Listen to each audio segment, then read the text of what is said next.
Good afternoon. It's a pleasure welcoming Mr. Antti Vanhala and Ms. Annamarika Väekäs for this session on cable process as a tool to build dialogue. I have sent you Antti's bio, and you have all the details there in the email.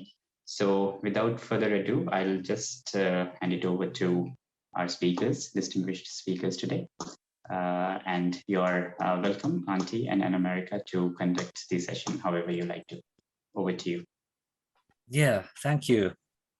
And thank you, Betsat, for having us here and inviting us to have this session. It's really, how to say it, it's kind of exciting to do this with you, and really nice to meet new people around the world. So I'm really, yeah, excited. Annamarika, do you want to say something? Yes, thank you so much for having us. Happy to meet new people in this time of not really meeting anyone right now. And a special thank you for pronouncing my last name so bravely and well. It is a tough one for anyone who's not from Finland. Actually, it's a tough one for Finnish people too, so. I'm glad you pronounced it well. Thank you. So our participants are joining. More will join, but we can begin if you allow. Yeah. Okay, let's do that. I'll just start my screen sharing here, and there you should see it now. So the agenda of the day, like you got the information that we're looking into cable approach, the cable method today, and we'll cover the basics in this 2-hour session. We'll see a bit about the background. You get some examples of the functional exercises, and also we'll open up the process itself, what kind of parts it's what kind of parts it has in it. But I think that we'll start with a few words about us. I'm Antti from Finland. I live in western part of Finland, in Tampere. It's a city of about 200,000 people, relatively small in world scale, but in Finnish scale, it's I think it's 4th biggest or 3rd biggest city in Finland. I'm working as a project coordinator in Federation of Evangelical Lutheran Parishes in Tampere, and now I'm doing running this project called From Home to Host, or Hostess. It's about two-way integration, immigration, dialogue between, well, people from various backgrounds. And this method we'll be introducing you today is in the main role in this project. I'm also a father of 4 daughters, a husband, an archer, and, well, just a normal guy. I studied in University of Applied Sciences. I'm a registered nurse. I've been doing some leadership studies, dialogue studies, some studies about polarization, mediation, and that kind of things. I'm really interested in social psychology. So that's my point of view at this time. But Annamarika, who are you? Yes, how about me? So yes, my name is Annamarika Väekäs, and I work in Deaconess Foundation as a community worker, specializing in civic action. And I live actually in a different city from Antti. I live in Helsinki, which is the capital of Finland. And I used to briefly work in India, near the city of Kozhikode or Calicut. So if there are Malayali people here, then we have we share the same home in our hearts. Maybe briefly about what I've been doing before this. I've studied education in University of Helsinki, and also in the University of Applied Sciences, I've studied applied theater and communication. And I'm also a certified yoga teacher. That I've actually also studied those studies in India. So it makes me so happy to just interact with all of you today. And also I'm a mom of 3, and I have a lot of hobbies, which has a lot to do with nature and movement. But maybe we will just continue on to get to know all of you a little bit better. So we're going to ask you who you are and tell us one happy memory from one specific place. So just go to one of the happy places in your life. It can be from whichever time period, from childhood or from recent times, and share us. Who are you? What's your name? And one small happy memory. Who wants to be the brave one to start?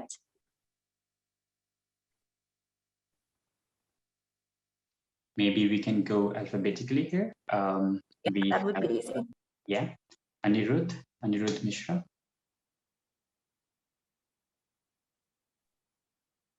Hello, I'm audible. Yes, you are, Anirudh. Okay, Yes. hello everyone. Myself, Anirudh Mishra. I'm from India, Uttar Pradesh, and I belong to government servant recently as an assistant commissioner rural development. And happy memory, if one can ask to me, is that recently a kitten came to my house in very pathetic condition and surviving for his life, actually its life. So we as a family provided provided them shelter and food and for care and everything what it need. So that make me feel happy, and yes, that is a happy memory for me recently, of the recent one. Thank you so much. You're welcome.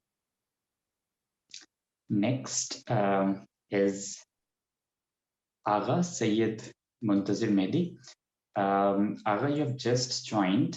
So Annamarika, would you like to repeat the instruction, what he has to say? Yes, welcome. And we're expecting you to tell us who you are. So just tell us your name, and then please tell us one happy memory and where that memory took place. Aga?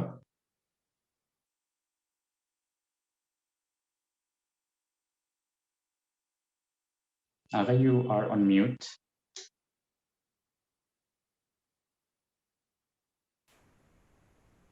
Okay, maybe he can't hear us right now. Andrew, would you like to go next?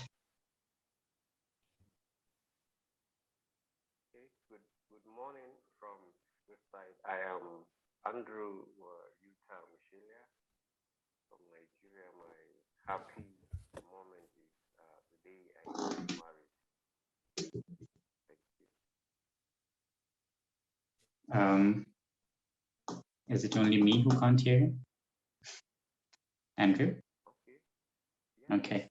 Okay. Can you hear me? Your voice is It's coming. very silent.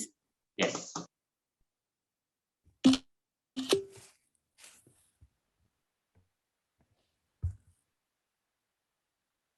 Can you hear me?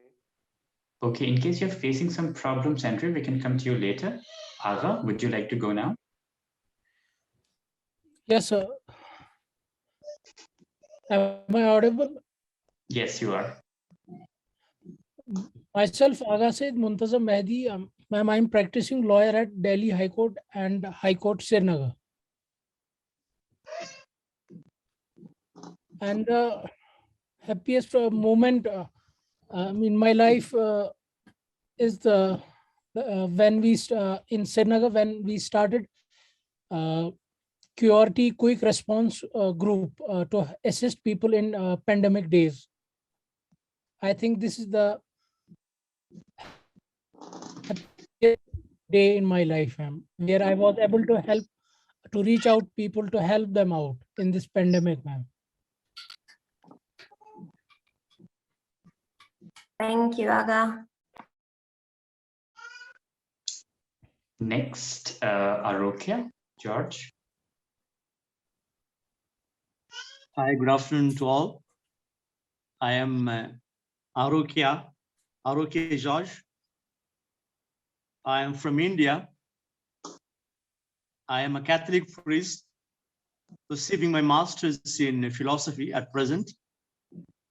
The happiest moment in my life, I would say, a few days spent in one of the interior villages in Africa, where I was able to be with them. I was able to share. So that was one of the happiest moments I could retain.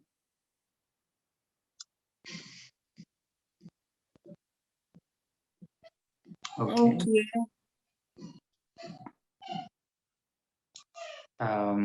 Dipanshu. A very good afternoon, all of you. Sir, am I audible? Yes, you are.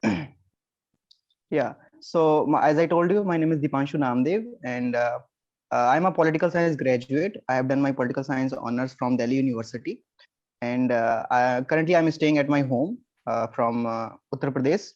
And if you ask me one happiest memory, so as I can recall, like because of this pandemic, we have been kept at our own homes for 2 or 3 years, I feel. So my happiest memory comes 3 months back in November, when I went back for some college work. Actually, now I am passed out. Like and final year and semi-final year has been online, right? So all of our friends were kept at home. We could not meet, and half of the college life went in just at homes. So I could manage to go back to Delhi and meet my friends. That was the happiest memory as I can recall. Thank you. Thank you so much. Fatima is next. Good afternoon, everyone. Am I audible? Yes, you are. Okay. Hello, everyone. I'm Fatima Jatin. I'm an undergraduate student right now. I'm from Kerala, India.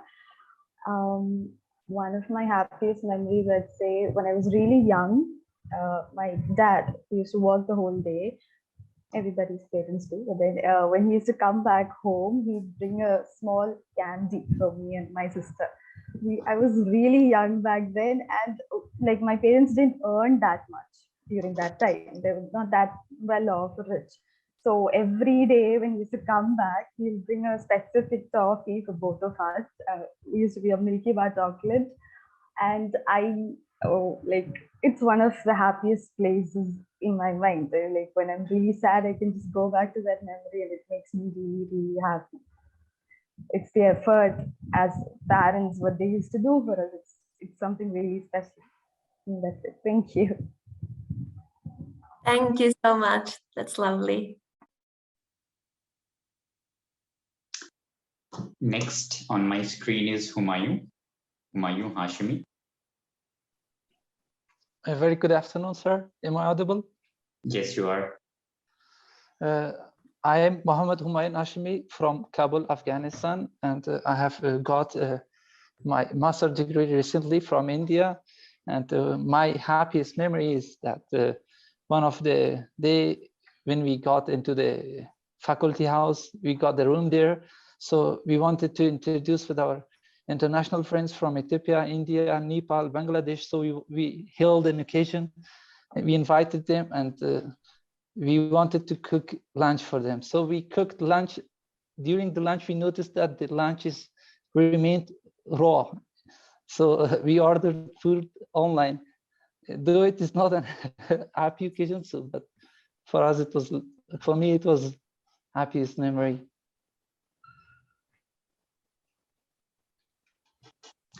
Thank you, Humayun. Thank you. I have to say that in theater there is in applied theater there is this saying that whenever you make a mistake, it's actually a gift. So I think that's what it was about. Thank you so much. Thank you. Nasir Hussain is next.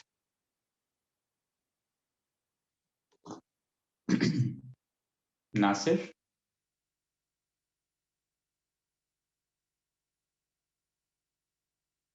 Nasir, can you hear me? Please turn on your camera as well and go ahead.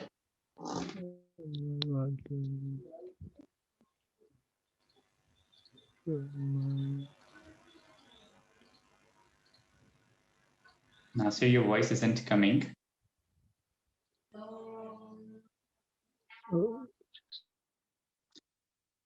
Yes, go ahead.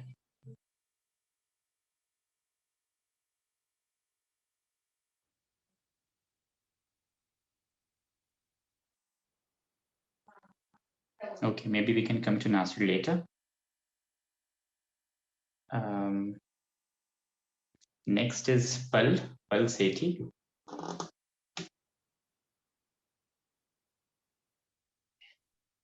Hello, sir. Hello, everyone. I hope I'm audible.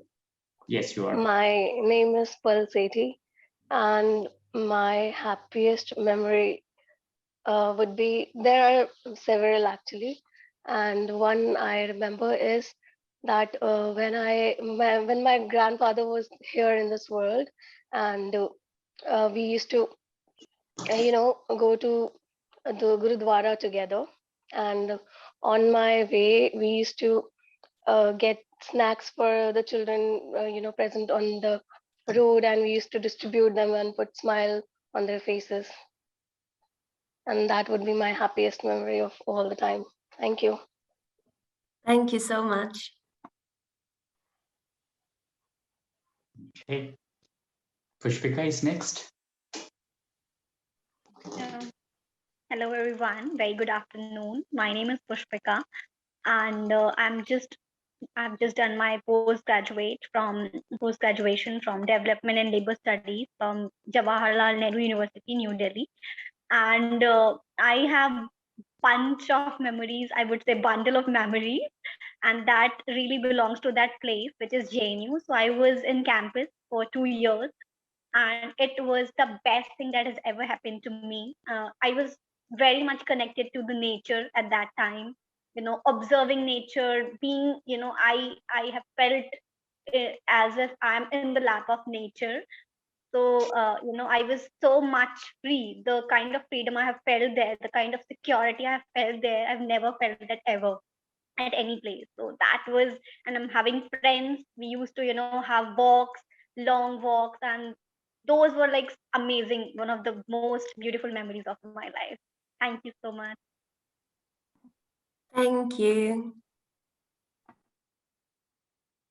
Okay, next is Rajan.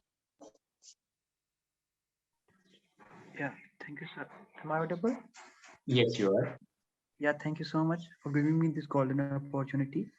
And I'm Dr. Rajan. I'm doing my postdoctorate from IIT Indore. Happiness for me is a perpetual process.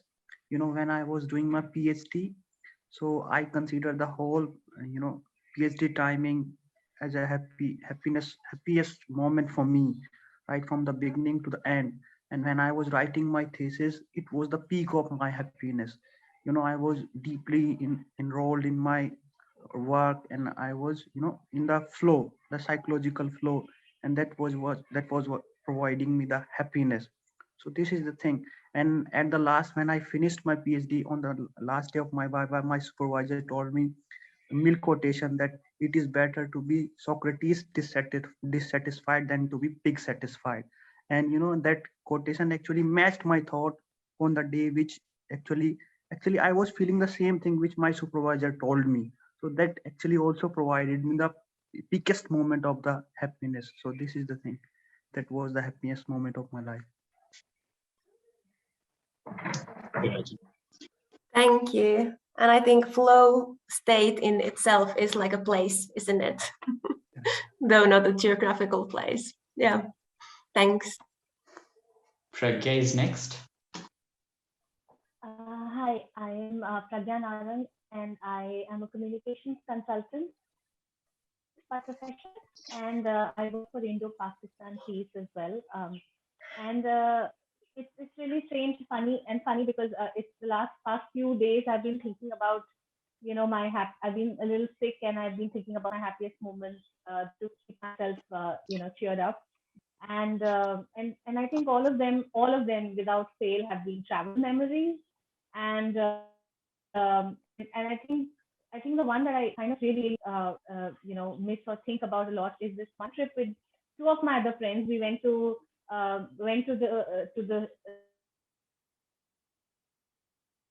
Uttarakhand, which is in Himalaya. Pragya, your voice is breaking. Maybe you can turn off your camera. Village with kind of place, and went wrong, and we kept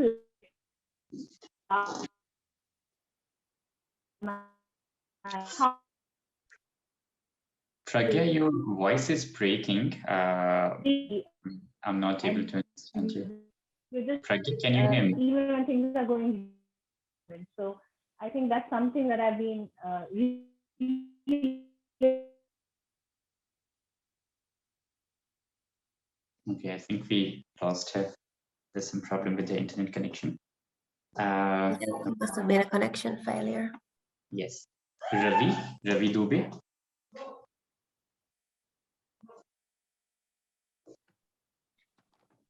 Hello everyone, myself Ravi Dubey, and right now I'm doing my master's from Banaras Hindu University, which is in peace and conflict management.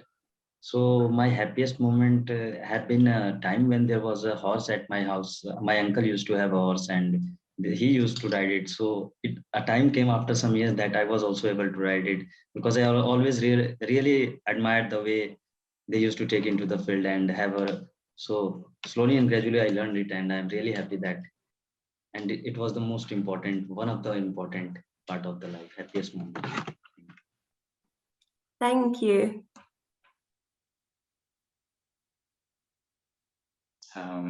Great.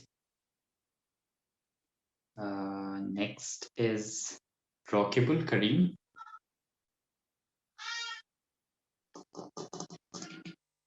Thank you, sir. Am I audible? Yes, you are.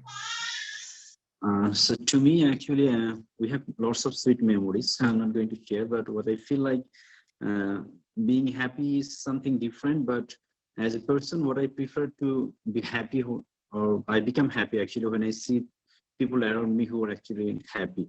And it's like we can have sometimes some small or minor contribution to make people happy. That also makes me actually happy. Thank you.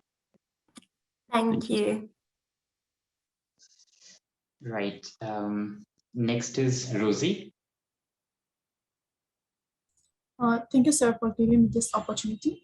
Hello, everyone. I'm Naran Rosie. I belong to Manipur, which is a small state in the northern side part of the India. I studied political science for both graduation and post-graduation from Delhi University. And right now I'm working as well as I'm doing part-time job, but not job, actually contributing my part on a small NGO, namely Kasturba Gandhi Institute for Development Manipur, which is under the parent organization called Gandhi Smriti Darshan Samiti. So I worked in that organization since from my childhood, like from the 9th standard, I have been involved in various programs and everything. It's like contributing my part, not for, I haven't taken any single money. So I'm just contributing my part.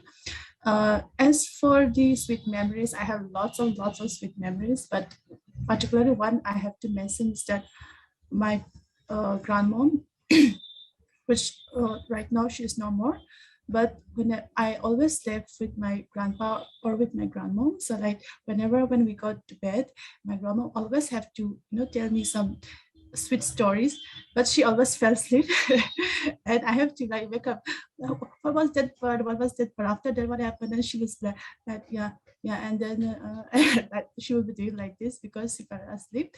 But that was one of the sweetest memory I got it. So yeah.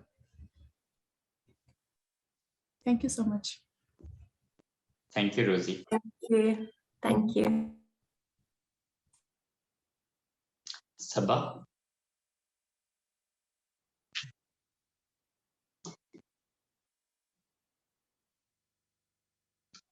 Sabah, please unmute your microphone. Am I visible? Yes, you are. So good afternoon, and so I missed the first 5 minutes, but I guess we're talking about sweet, happy memories.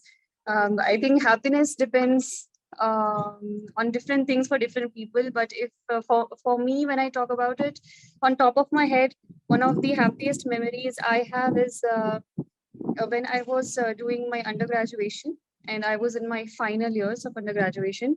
There was a lot of political problems which was going in my institution, which is Aligarh Muslim University, and the students had to protest for a very long time and sit in a long protest.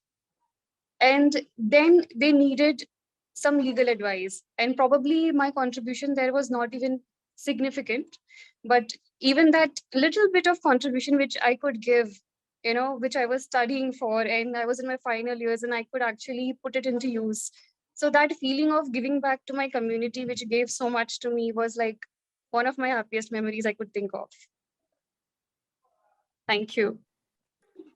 Thank you so much.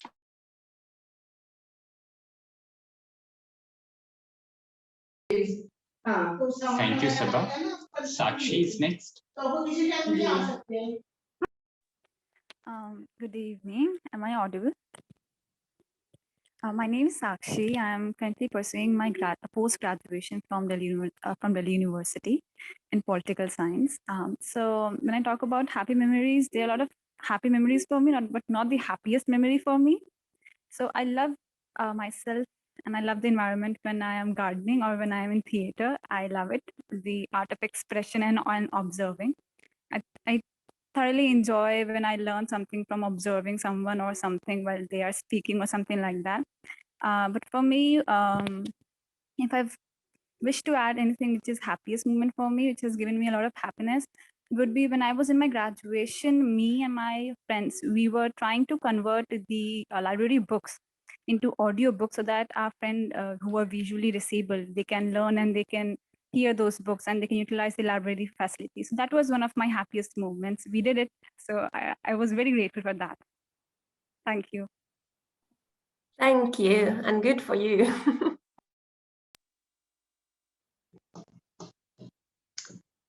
Thank you, Sakshi. Zoya is next. Thank you, sir. Good afternoon, sir. Good afternoon, ma'am. Good afternoon, everyone. So my name is Zoya Ansari. I'm pursuing my bachelor's from the University of Delhi in Political Science Honors. And like one of the beautiful phases of my life was last year, I got the opportunity to start a project for the underprivileged kids living in a slum area just next to my college. So we started this as an educational project, and we used to give them informal tuitions. And we were able to continue this project for almost 2 to 3 months. And we also like celebrated Independence Day last year with them. We organized some activities, and that was one of the beautiful phases of my life. So I just wanted to share this with you. Thank you.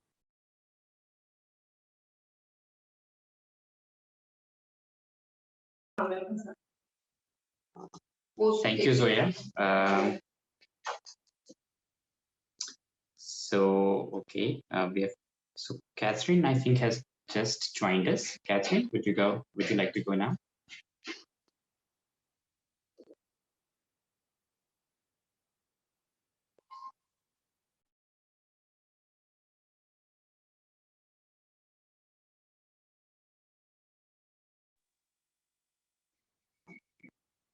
Okay, Catherine. Andrew, would you like to go now?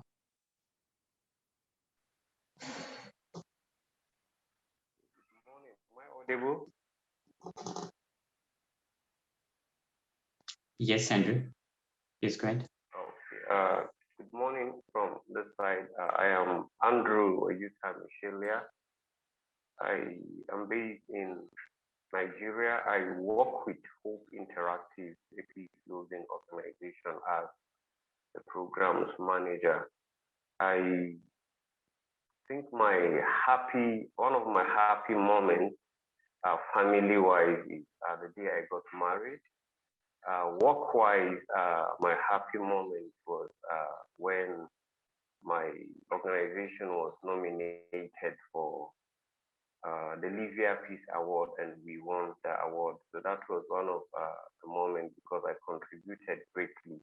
So seeing I put much effort, and it helped the organization, and we got an award, I think that really made me happy. So I always cherish this as one of my happy moments. Thank you. Thank you. Nazgul, would you like to go now?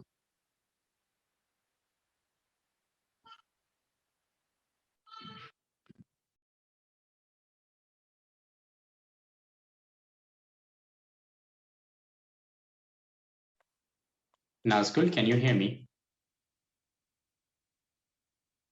Okay, if not, Ashraf.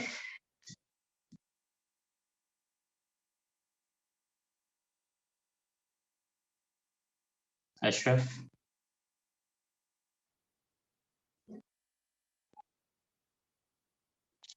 Okay, I think they can't hear us, but we have covered everybody else. So okay, so let's continue with us who still haven't said anything. So Besed, would you like to go next? Sure. Well, I'm Behzad, and I'm a dialogue practitioner, also a columnist. I write on Turkish politics.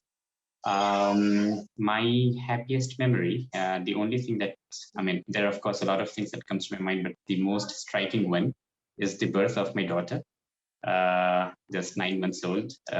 She is. So yeah, of course, nothing matches that. That's my happiest recent memory. Thank you. Thank you. How about Antti? Thank you. Thank you all for joining us. I'm Antti. We live in Finland with Annamarika in separate cities, but my recent happiest memory is actually from yesterday.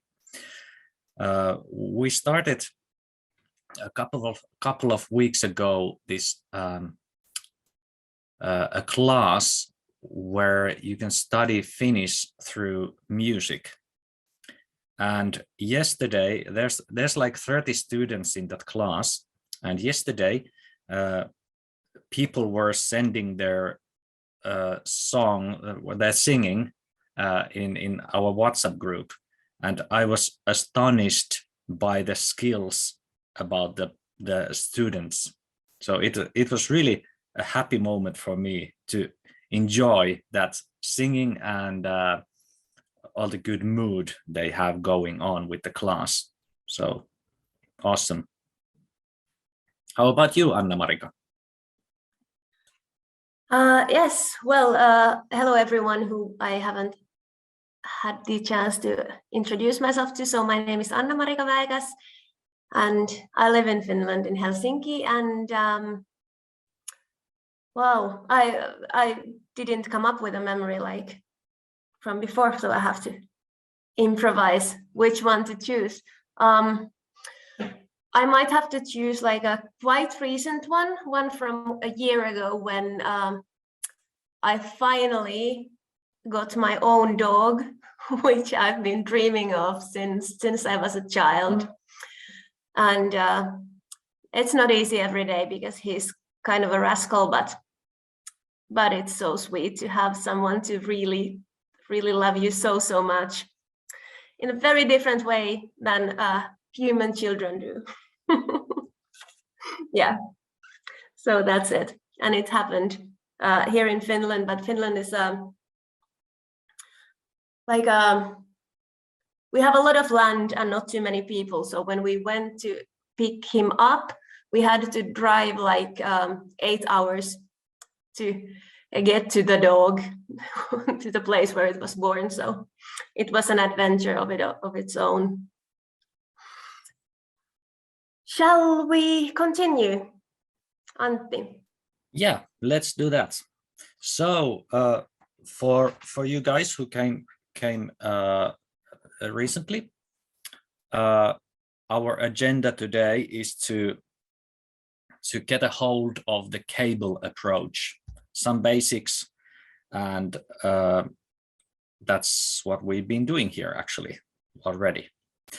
But let's go to a bit forward. What is cable about? And the word cable comes from this community action-based learning for empowerment. And would you like to, Annamarika, would you like to present this?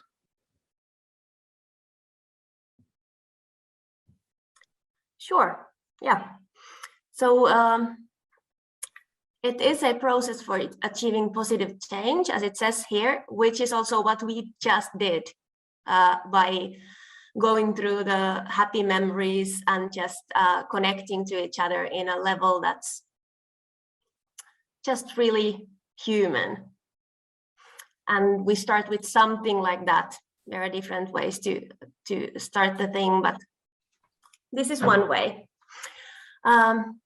So we have a series of, well, this is fancy here, series of participatory community training events, which basically means that we meet once a week for about 5 to 6 weeks with a group, and one time is around 2 to 3 hours. And what we aim for is the positive change, so that we kind of find all the resources and everything, all the skills and all the values that the community holds, and we bring them up first, and then we do some magic with them in a way to create something that is more than just what we personally can do. We kind of find what's special in this exact group.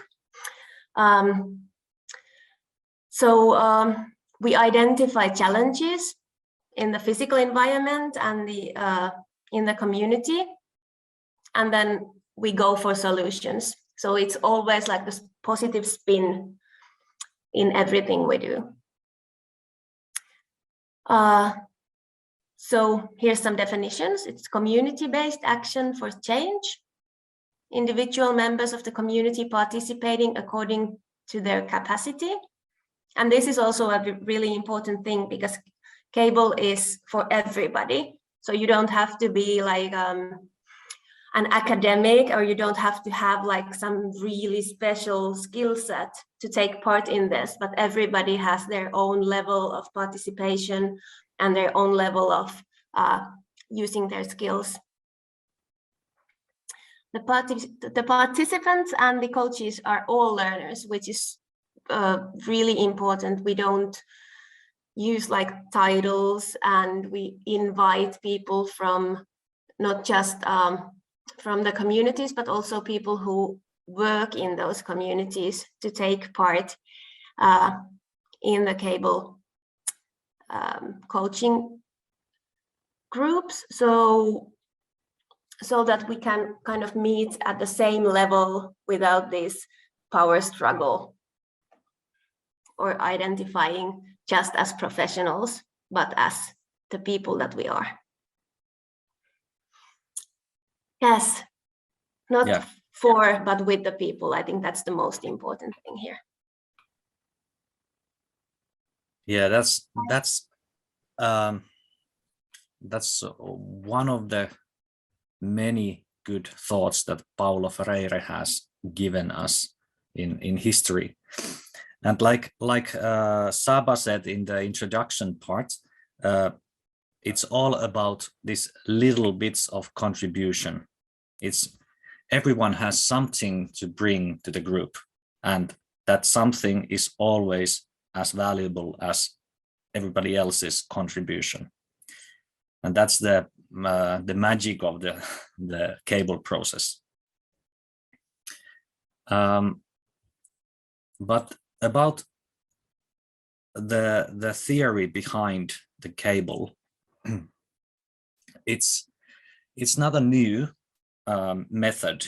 Actually, it's been there for a couple of decades now, but it was actually the developing of the method started in 1988 when a Finnish a teacher, Jarmo Kökkö, in Järvenpää, quite near Helsinki, was trying to find a way to help people in difficult situations, and within his networks he got introduced to this person in Manchester, United Kingdom, Tony Addy. And Tony Addy had some ideas and some practices about the issues that Jarmo Kökkö was thinking of. And they started to work together. And during the 90s and early 2000s, the cable process have been developing as it is now. And actually, it still continues to develop. Annamarika is saying something later about this developing. But the method is, first it started developing within these two guys. And there were this association of diaconia in Finland that was, I think it was called Deaconess Institute, maybe, in 90s. And Jarmo Kökkö was a teacher in that institution. And they started to gather people around them who were interested in developing this. And during the years, there were something like 15 countries, several European universities and associations cooperating and developing this method. It's based on the work of social philosopher Paulo Freire. If you studied social sciences or different kind of social approaches, you can't miss this person, because he's the one that is kind of the father of modern social work. And his one of the main ideas is this critical pedagogy, and it's about many things, but it's about the belief that teachings should challenge learners to examine power structures and patterns of inequality within the status quo. The ideas that's been adapted in Cable is that, like Annamarika said, both the coaches and the participants are all learners. It's all about cooperation, the social nature of learning. It's also about developing a critical thinking. What nowadays is really important skills, because we have so much of disinformation and all kinds of misinformation going on. So it's really important to learn how to read critically and think critically about the things you see, about things you read, you hear, and so on. And also, one idea from this Paulo's thinking is that the only way to achieve something important for the participants is to work with them, not for them, like Annamarika said in the introductions. I think you'll find a familiar name, this Amartya Sen, who is an Indian fellow, and also Martha Nussbaum, both philosophers. They've been developing on their own and together this capability approach. It's about two claims, actually. The first is that the freedom to achieve well-being is of primary moral importance. And the second, that well-being should be understood in terms of people capabilities and functionings. The capabilities are doings and beings that people can achieve if they choose so. And the functionings are capabilities that have been realized. It's like in Cable, we try to find these capabilities that people have, and also guide people towards the functionings in a really easy way, actually. And the sociologist Irving Goffman have introduced this idea of frame analysis in the 1970s. And it's about the idea that the people always frame or define social reality in a way that reflects their past. It always reflects their lived life, and that's important thing to acknowledge when you do observation, which we come later on. Also, there's some ideas from liberation theology and these 1960s community work in Brazil, UK, and Netherlands. So it's kind of a mix of different approaches and practices and theories that have developed into this cool, capable approach. You don't have to write notes if you don't want to. You'll get the slides later.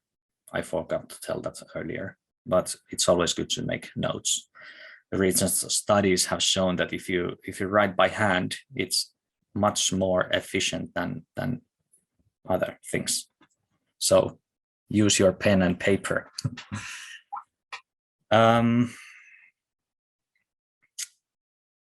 Yeah, and also there's at the end of the presentation, there's going to be some links if you want to get into these theories more in depth. But yeah, these are the basic ideas behind. Do you have something to add, Annamarika? Not really, not at this point.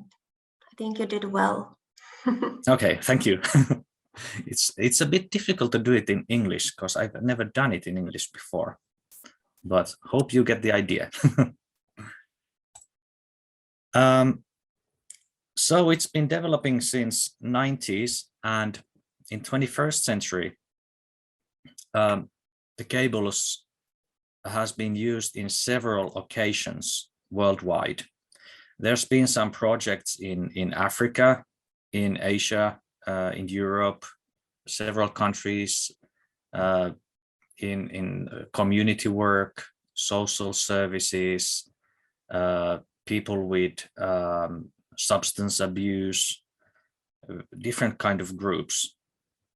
And Annamarika, like I said in the earlier stage of this session, that Annamarika is a pro in practicing cable. So maybe you have some examples where you have been using this cable method.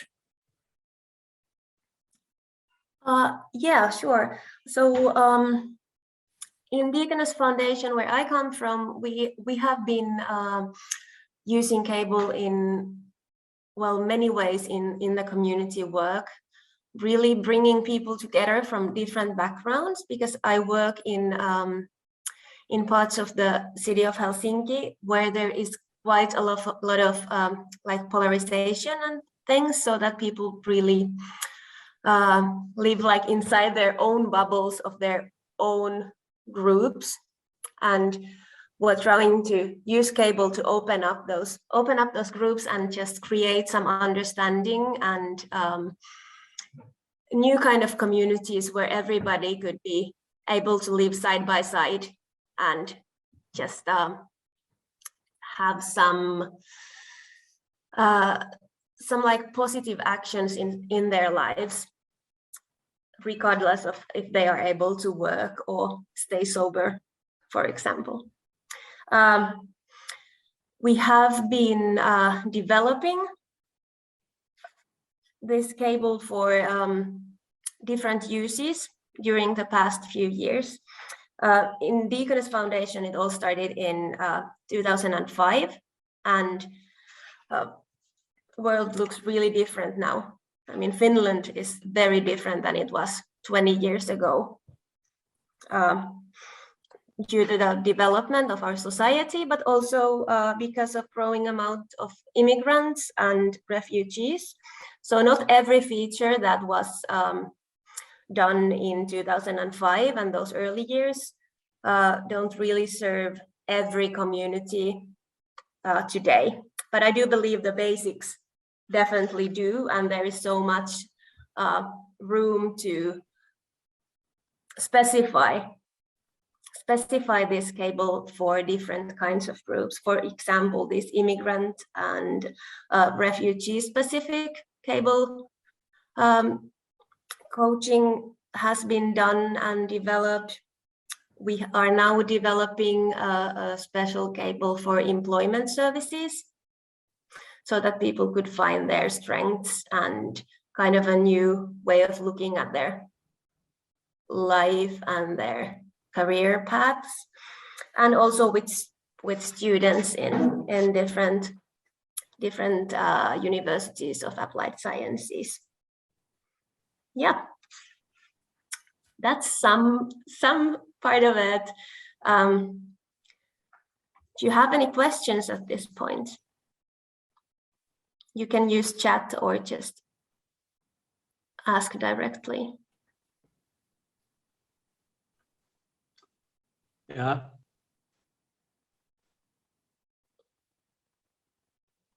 Yes, sir. Okay, go ahead. Yeah.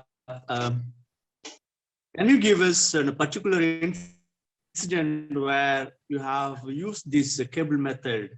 Any particular event where this particular method is used, and how were the effects? Yes, sure. Well, for example, in this, now that we are working together with Antti in this From Home to Hostess project, we have these immigrant groups of women who we coach them, like with people born in Finland. They come to these groups as well, and then after these cable groups, we have developed, for example, there was one like online group that was born during the times when we could not gather. Then they started this language cafe in Helsinki, just from the last thing that we had, and there has already been like new people coming in and learning Finnish together, like in more informal environment. And that there also people are meeting new friends from their area and really getting into that. But also there are some examples from the past where like full-on projects have started in different communities. For example, one of these was like for people who had troubles with drug abuse. They started this project that actually got funded, and this happened, I think, 7 years ago or something like that, and now it has been going on, and they have this substance-free community center that has many groups and people working there, and it really benefits a lot of people in that area.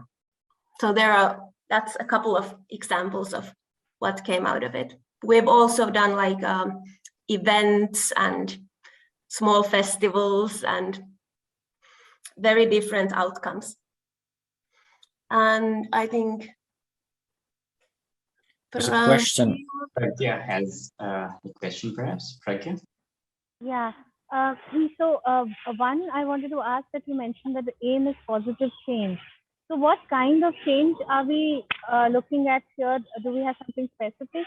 And also, one of my friends from Kashmir, she did, when there was a lot of, she's in UK, and there was a lot of hate campaigns going on, and around that time, there was a small conflict in 2019 between India and Pakistan, and she got together immigrant women from both countries, and they just sat together and just had crocheting classes, and most of them were like housewives, etc., and they just kind of got to know each other. So just a space.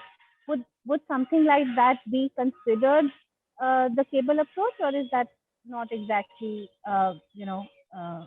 is it something some different aspects that we are looking at in cable approach? Yes, well, to start with your first question about the change, we define the change within the group. So we don't have like a specific target in mind when we start the group, but everything that comes up comes from the group. And it's really nothing to do with like me coming up with ideas of what to do, but we have all these different methods that we go through, and then through them we find our base from where we grow up. So the change comes from that. And what you explained, which sounded amazing, that wouldn't be considered capable method, and later today you will find out what exactly is the difference, but that sounds like something that could actually come out of a cable group. Like once we've done the 5 to 6 times of meetings, that might be the end result.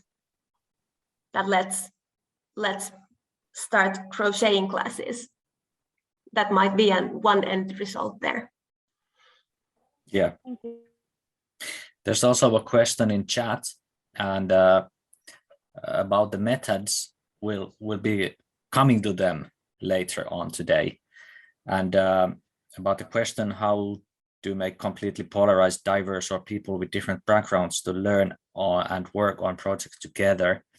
That's also something that we'll be covering later today. Great. So stay tuned. Really really good questions. And I forgot also to say that you can interrupt us anytime if you have a question or a comment or something. So let's keep it quite open discussion. If someone now thinks that how can you become a cable coach, it's quite easy in a way, because the cable method is totally free to use. There is no license, no permits needed. It's totally open. However, to maintain some kind of coherence inside of the cable method, it is strongly recommended that everyone who wants to be a cable coach attends to at least one course as a student and one course as an assistant coach. So you'll get the experience and different kind of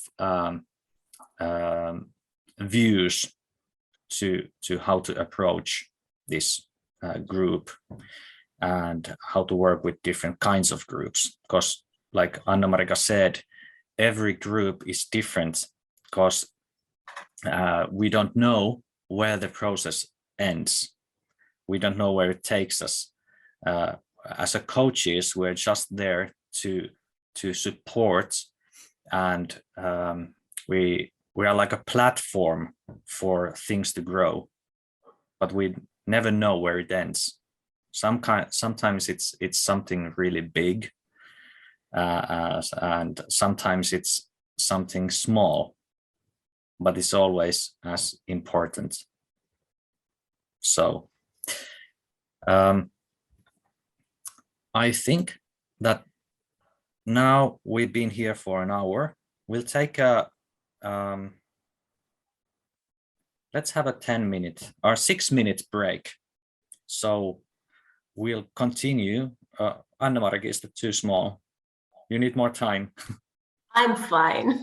Okay, you looked a bit sad. But I'm over it already. Okay, good. So let's have a 6-minute break, and we'll continue at 12:40. So go grab a cup of tea or coffee and or have a bio break or something, and we'll continue in 6 minutes, for 5 minutes now. This is where we stopped. Yes. Okay. Let's continue to the second exercise. Yes. And if someone now thinks that what on earth the first exercise was, it was the introduction part we did at the start. And you'll find out later why. Yeah, all the memories. Yeah, but go ahead. Yeah, let's go for the second exercise called skills. And this is part of the cable program. Of course, we won't be able to go through all the exercises that we do in our groups during 5 or 6 weeks, but we'll scratch the surface with you anyhow. So here are some questions that we're going to ask you. And soon Antti will divide you in pairs, and you need to tell your partner what your specific skills are, just however many you come up with. And then your partner has to listen carefully and pick 3 of their favorite ones from them and prepare to introduce each other and their skills. And we will give you, I think 12 minutes is efficient for this task. So please divide your time so that both of you get to speak and both of you get to listen. So here are like the more specific questions that you can think of, which are: in which skills or things are you good at? In which skills have you been good at before? Have you learned a skill from pure interest? And when is it that you receive the most acknowledgement or praise? So these are the guiding questions. You can use one or all of them. And I think let's just go. So just to remind you, when you come back, you need to have 3 skills to introduce your partner with. Any questions?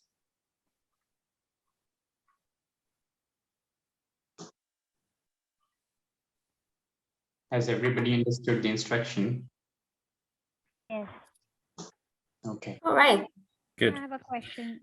So we both need to describe each other with their skills, right?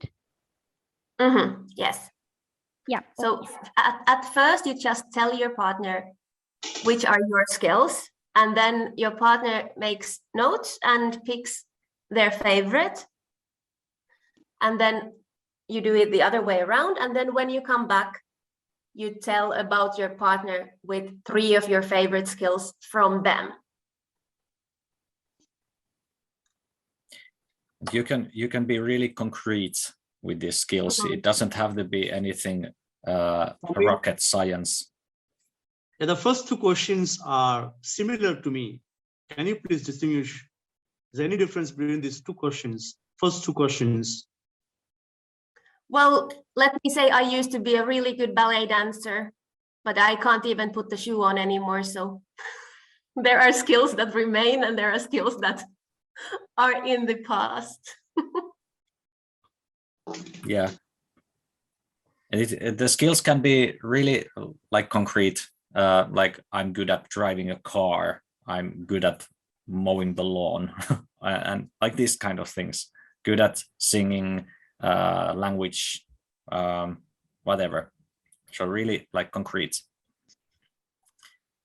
Okay, you have 12 minutes, 6 minutes per person. Please make note of the time. And I'll open the rooms now, and they end automatically in 12 minutes. And you get a 60-second warning when the time is going to end, and then you'll automatically come back to this big room. Have fun. See you in 12 minutes.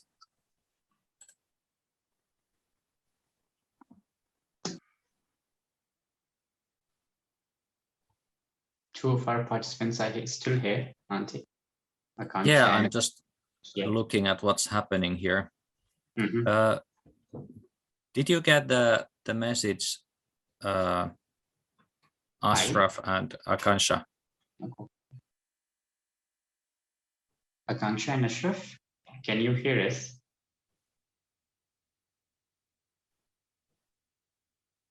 Or maybe they just can't hear us, or there's some problem with their internet connection. So yeah, okay. I'll do a little like this. Maybe they just didn't see the notification. I'll be right there, just a minute.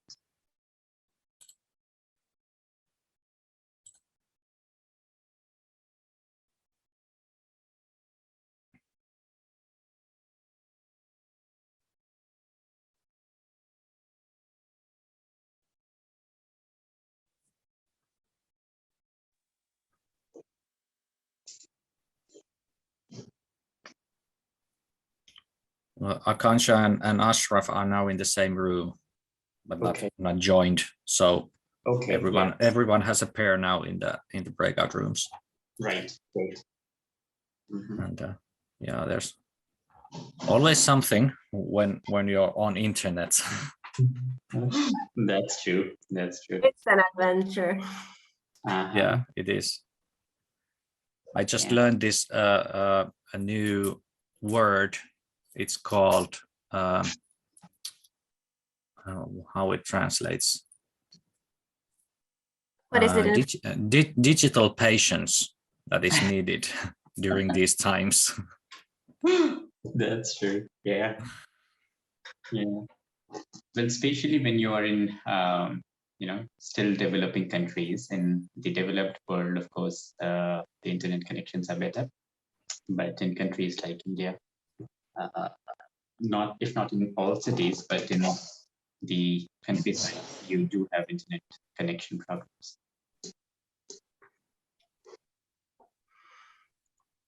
In India, there's also strong, but the population is too much, so internet per head is very small.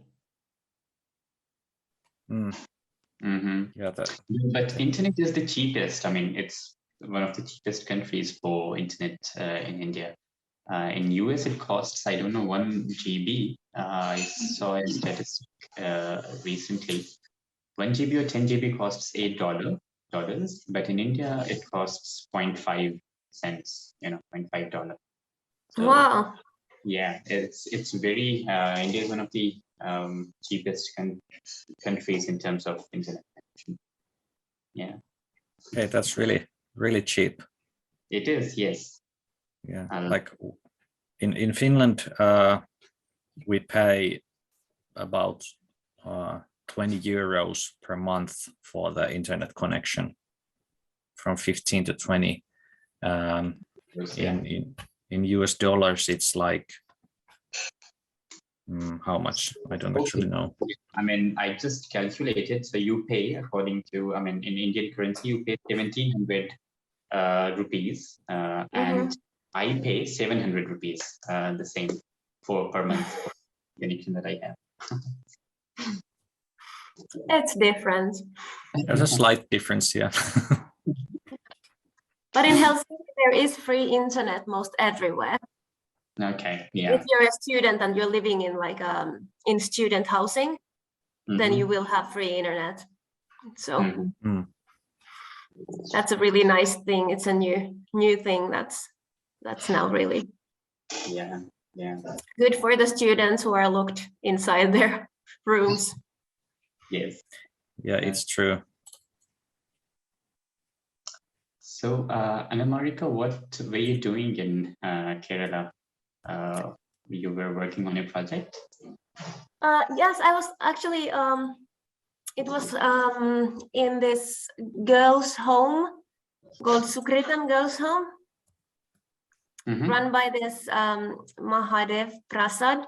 And I was kind of, I came there to be like an art or theater teacher in a way, but I ended up being like everything that was needed. We did do like a lot of theater activities, but we also built some stairs and just helped out with homework and setting up like proper routines. And it was really in the starting point of the place.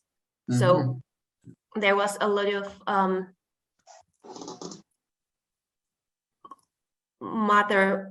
motherly things needed there. So that's what I ended up doing a lot, like teaching them how to brush their teeth and things like that. But it's like for this, it's just for girls, and it's like a really home-like environment. They don't take a lot of girls in at the same time, but then there is like this feminist agenda of finding what they are good at and all their skills and whatever it is they would probably strive in and what they're interested in, and then they do everything to really school them right, and they go to these special schools if they have special skills and all that.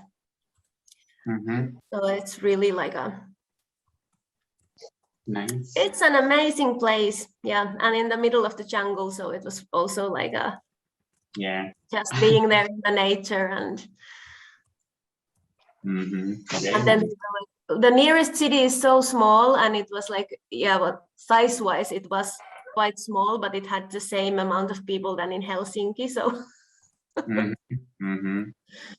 to me it wasn't that small. But our village was really small, only a couple of houses and one juice stand, and that was it.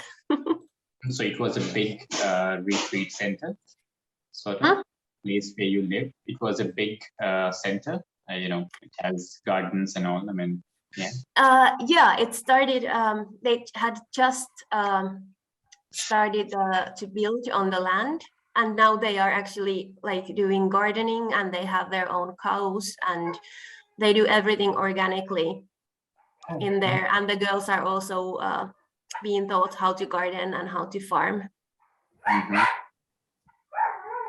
Interesting. Yeah. I mean, these are the things I don't know, despite being in India. Well, it is a big country, isn't it? Yes. Nice, very fascinating, I must say. Yeah, it was really an amazing experience. I wish to go back soon. Oh, okay. So whenever you are back here, if you come to Delhi, you're welcome to our office. I'd love to meet you. Oh, thank you. Yeah, I always fly through Delhi, so. Yes.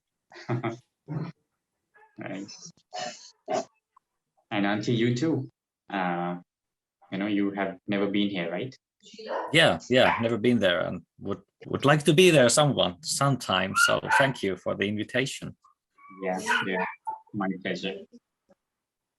Maybe we can drop by to have a on-site cable coaching experience sometime. Yeah, let's do that. Let's just start acting on that. Applying funding. That's right. Pardon? This was the best proposal of the day. Yeah. Yet. Yeah. Ashraf, are you there?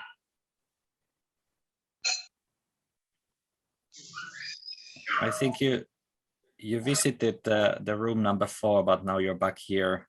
It was probably an empty room, if you can hear me. And also Akansha.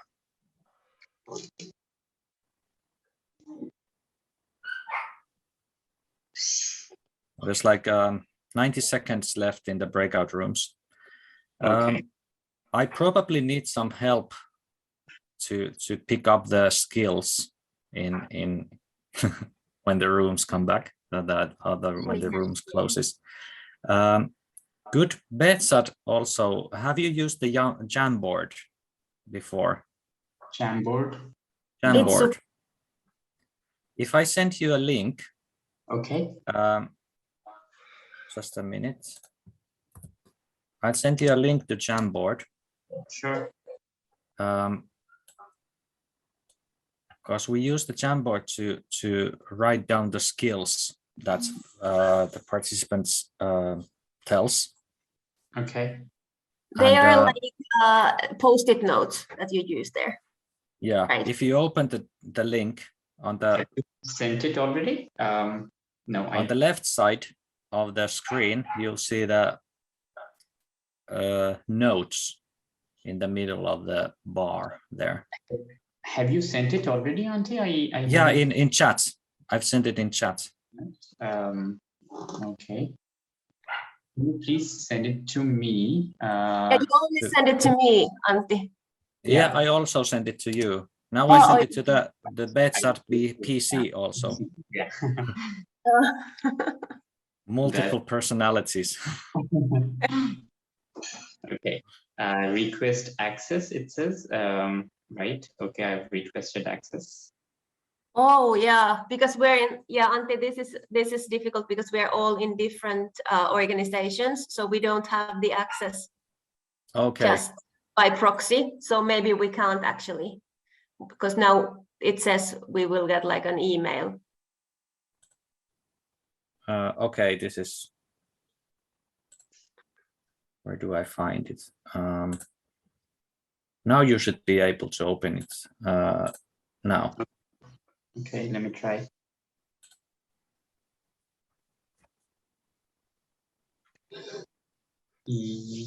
Yes, I have it here. I have opened it. Yes, good. Can I? And on the left side of the screen, you'll see a bar, and in the middle there is a note. This box with some lines on it. There is sticky note. Yeah, sticky notes. Okay.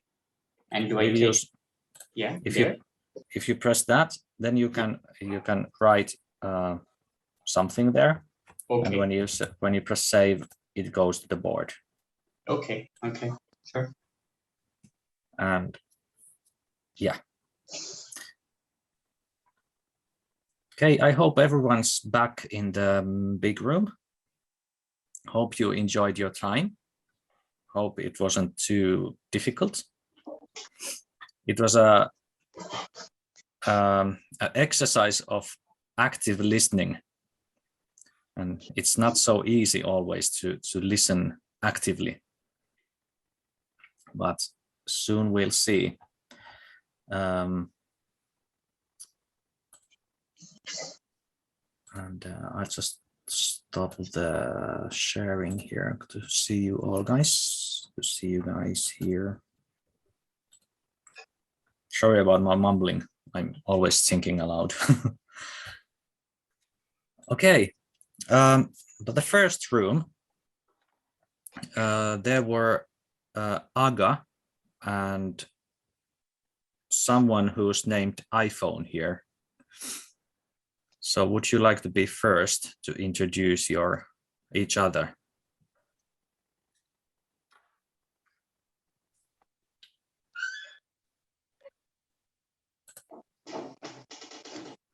Aga or Nazgul, who would like to speak? Either of you can.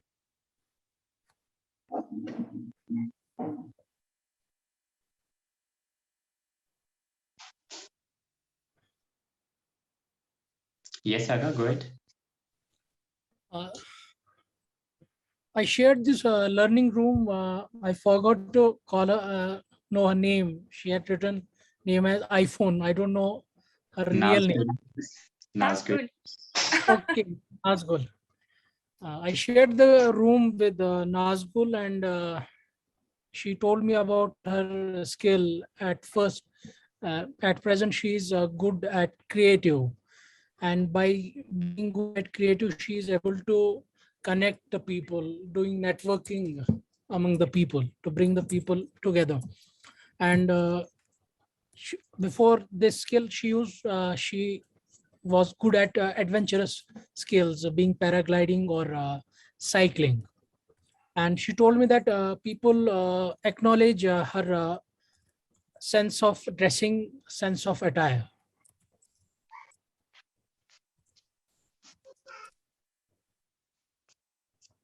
Thank you. And how about the other way around?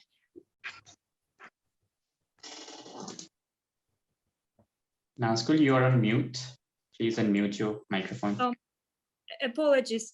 It was so good to learn about Aga Sayed because we used to just see each other. on video, but this time he opened up as a personality for me. So one of his, what he is good at is that he also like to help people. And he is very good in difficult situations. He always keep calm in such situations, don't panic. And people call him sometimes a troubleshooter. So he likes to rescue people. And regarding the skills that he had before, he said this is the same skill that he has now, is that this rescuing skills, kind of human salvation skills, yeah, like he likes to defend people, present their interests, and protect them, help them to win their cases. He works as a lawyer in the court, and he likes his job. And before he tried playing golf from his interest, and he likes playing golf now. He also sometimes writes articles in newspapers, and also he has his own blog where he writes on different issues, mostly on social issues. And he likes to write on conflict-related things. And sometimes he put there his personal observations that he noted during his work in the court. And the last question was about what people acknowledge. Yeah, so he said this is the same. His talent of helping people and rescuing people from difficult situations. Thank you. Yeah. So Antti, who are next? Yes, thank you. Room number 2, there was Anirudh Mishra and Arokia George.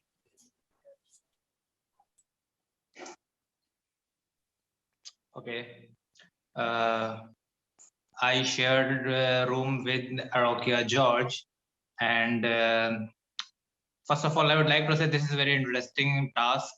And apart from that, regarding Arokia George, he is a multilingual person. He has expertise and skills in language like English, French, Tamil, and Hausa, who is spoken in western part of African continent.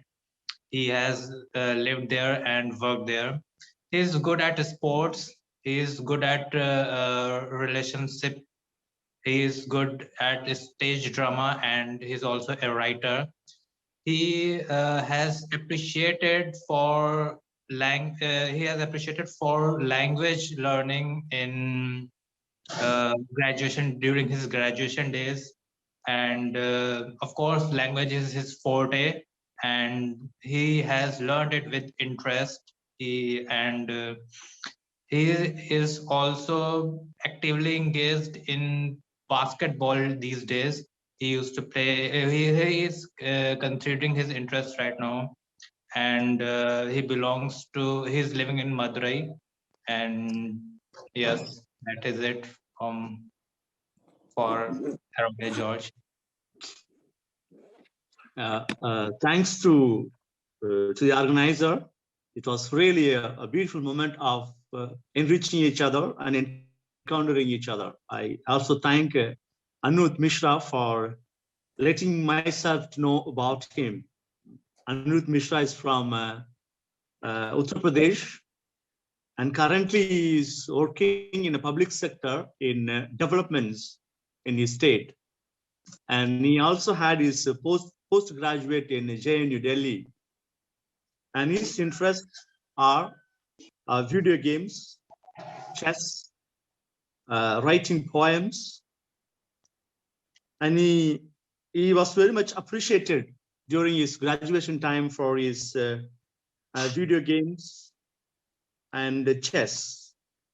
And at present, he continues to learn chess and video games. And what is more interesting in Anut Mishra is his character of learning and widening his knowledge about others. That's what I really find in him. Thank you. Thank you so much. Who were in room number 3, Antti?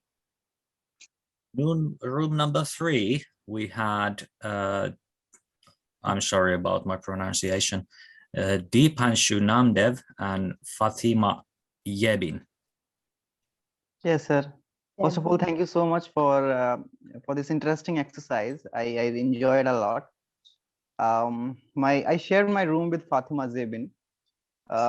She is an undergraduate student from Kerala, and I came to know that she is very good in typography. She loves to do this exercise, and she started this doing this before pandemic or somewhere around that, and now she has created a book of that, and she showed me all those inventions by her, and I really like them. Secondly, she said that she is very good in communication skills. She communicate with people from diverse backgrounds without knowing their backgrounds, and communicating them and become friends very easily. And I even experienced that how she communicated with me without knowing who am I. And thirdly, she said that she is also a good dancer. She and not very much professionally, but she said that is her hobby, and she loves to dance on any beat or like that. And also she said that she watch movies. She loves to watch movies in different languages: Turkish, Spanish, English, Hindi, a lot of.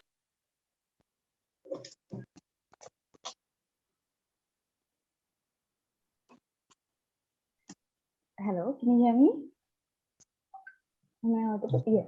Okay, Yes. I'm Fatima Jebin. It's Jebin, not Jebin or Heaven. My name is Fatima Jebin, and I Jebin. share. Yes, thank you. I share the room with Deepanshu Namdev. He's from Uttar Pradesh, Jhansi. He's currently preparing for civil service, which I feel is wonderful. It's something great. He loves singing. He reads a lot. He reads about every other social issue. That's what I learned. He loves to watch movies again, which not diverse. I mean, diversely into the issues that our country is facing currently. And then he's a good writer. He loves to talk about these things. That's what I understood. He loves to talk about the things that he finds interesting. And it was actually really fun talking to him. We just conversed. It was just pure conversation. We didn't ask each other many questions or anything. I actually forgot that you asked us to ask these many questions. We just started sharing the skills, and then we spoke for the entire 12 minutes. Like, it was continuous conversation. So it was really nice, and I really liked it. Thank you very much. Thank you for sharing. Thank you. And room number 4 was an empty room. Room number 5, Pal and Pushpika.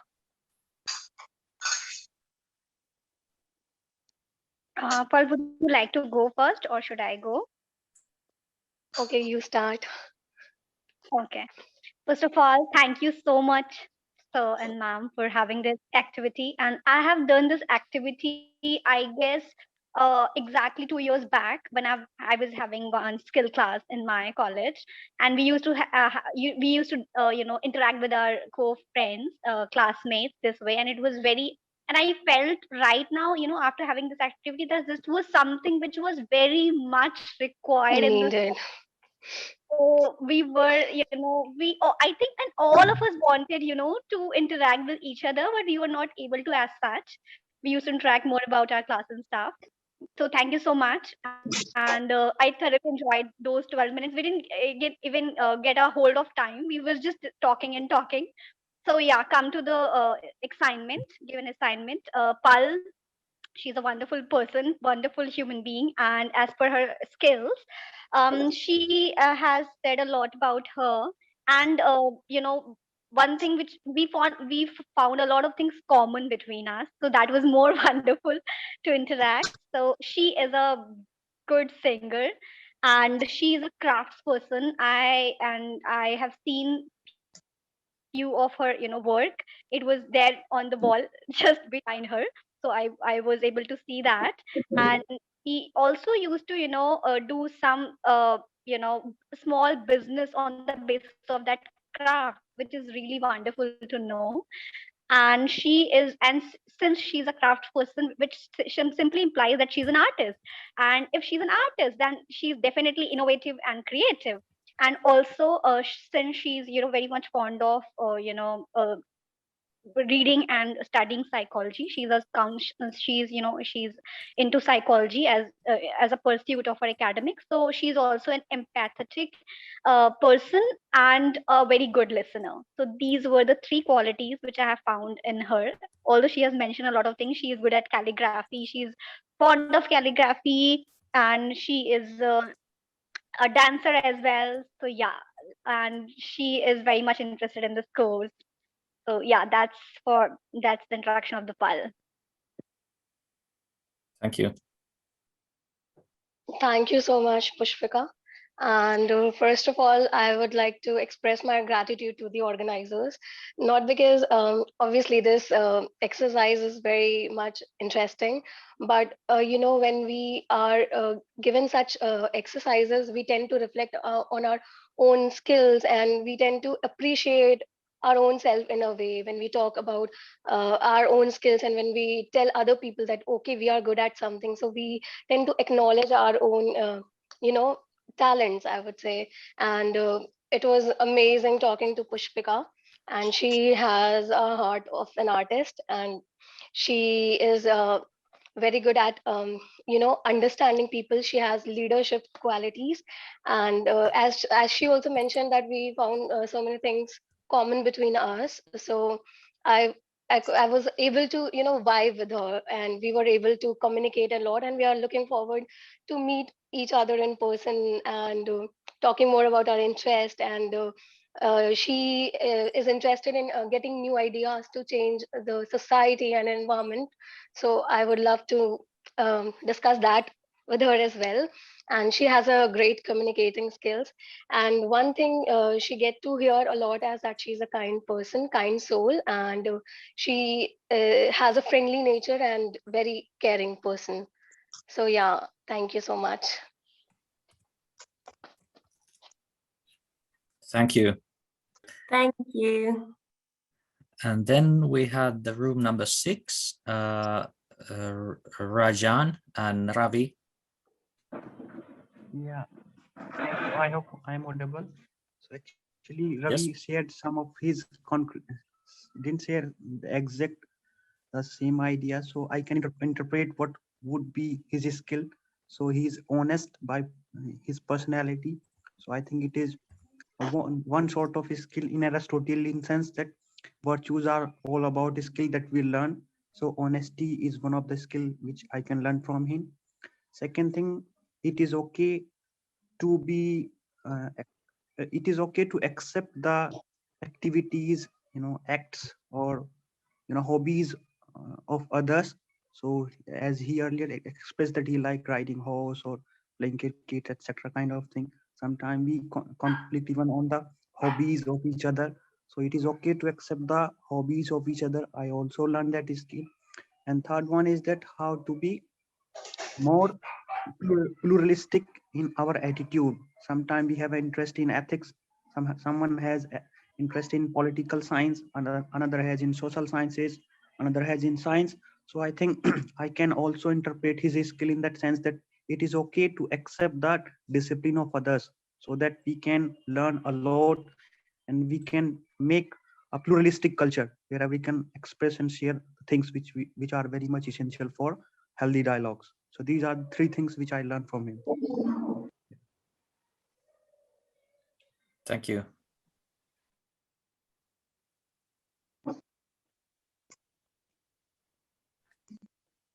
Ravi?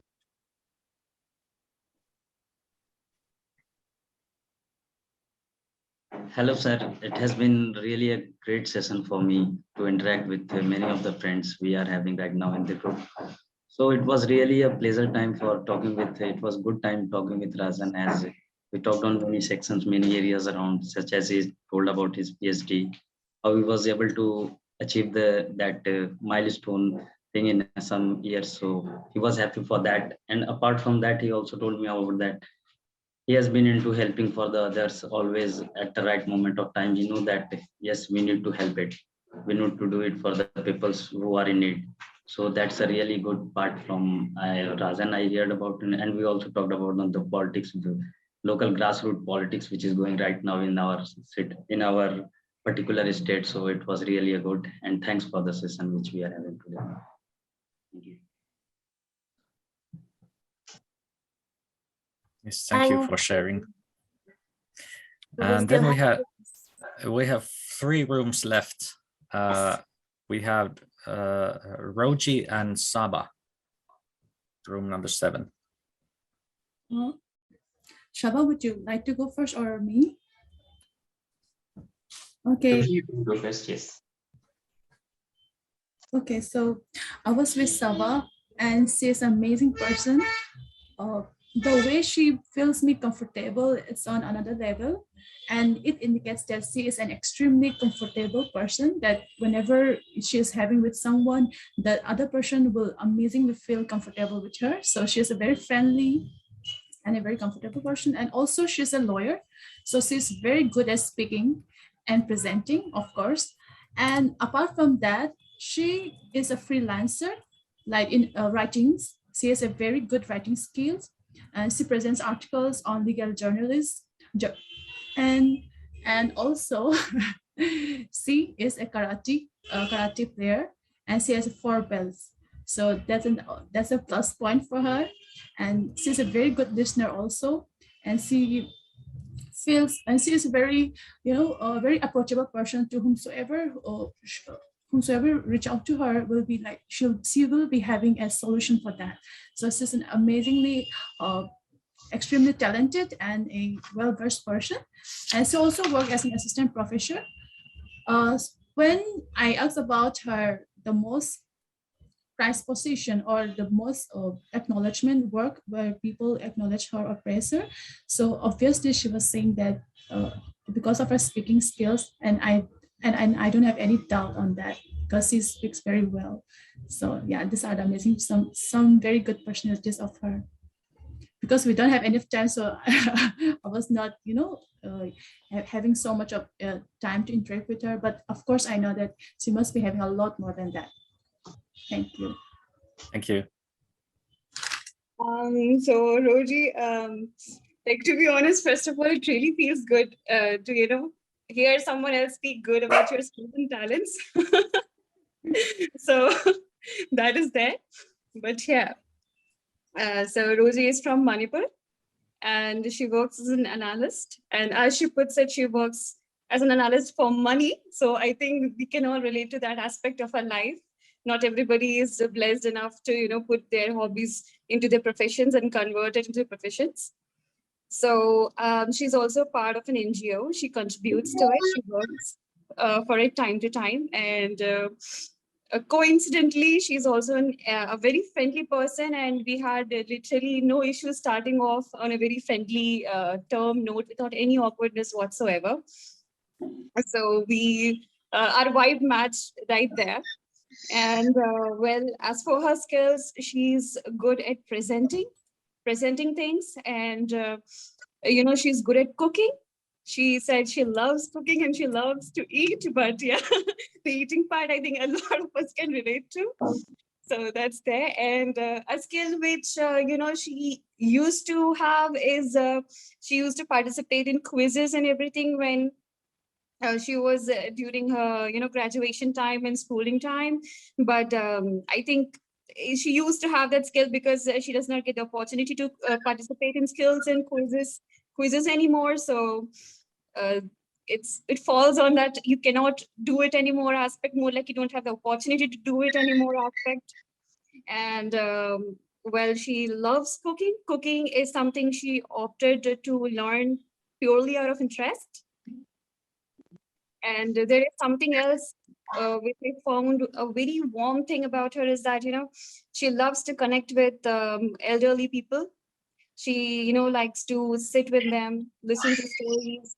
Like, do you remember those times when we did not have internet, we did not have YouTube, we did not have so much online stuff going on.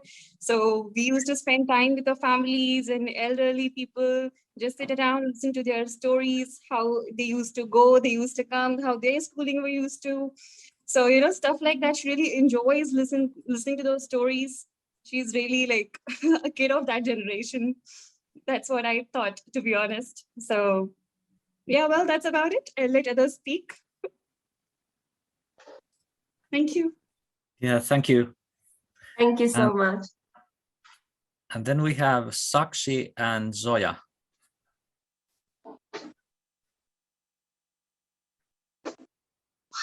Okay, Sakshidi, should I start first? Or Yeah, please. Okay. So Sakshidi is my senior from college. So this was not the first time that we interacted, and I like the little time that we got to speak to each other. I got to know a lot more about her. So like few of the skills which she listed to me, and I have also seen her working closely as she is my senior. She has excellent management skills. Last year, she was the president of Gandhi Study Circle. So I got to know, like I have seen that myself. And the other thing which I got to know today was when she's in a gathering, she's able to identify and she's able to understand human behavior very well. And one of her hobbies is painting and dress designing also. So earlier she used to do that as a passion, but with time, because she's not able to devote a lot of time to that, now it is becoming more of a hobby. And she is also interested in baking. Earlier that was a passion, but now like she is getting busy, and I think she is not much interested in baking. That's why her cakes are not becoming good nowadays. So this is what she told me just now. And she's also very optimistic about life. And one important point which I got to know about her today was that she has a clear goal what she wants in life, but in that journey, whatever interest she is having, she just tries to pursue each and everything. So I think that is a very good quality which I got to know about about her today. So this has been a very fruitful activity, I feel. Thank you so much. Sakshidi, you can carry on. Zoya and Zoya and me, we have worked together for past 2 years. She's now the president of Gandhi Study Circle. So actually, she got the next position after me. I have seen her doing a lot of work and a lot of managing work. She'll help me a lot. Things which she talked about with me today, and which I have also noticed, is that she has an amazing leadership skills, managing skills, and the way she organized things for you and for the society also, it was very good. On a personal level, she loves to do social work, which I have seen from her statuses also, her posts also, and her work also. And I think that an ambitious goal that you want to have, or an hobby that you want to build, is of drawing and skill crafting, which you wish to have it. And Sakshi, please keep your microphone close to your mouth, because we can't hear you properly. Yeah. Shall I start again? Yes, it's better now. Now we can continue. You can continue. Okay. So a thing that I read about her was that she was very much able to understand everything, in a very crux way. She can understand a thing when I was speaking of a lot of paragraphs and everything, but she was able to understand in a few words only, and she was able to put it also in few words only. So I love that thing about her. A thing about her which I have followed and which I passionately want to learn from her also is that the way she manages her time, and with that, with her growing self-confidence and everything, she has also applied for a master's in foreign countries, and now she's trying to pursue it there. And let's see where we can meet another time, Zoya. No, ota vaikka musta.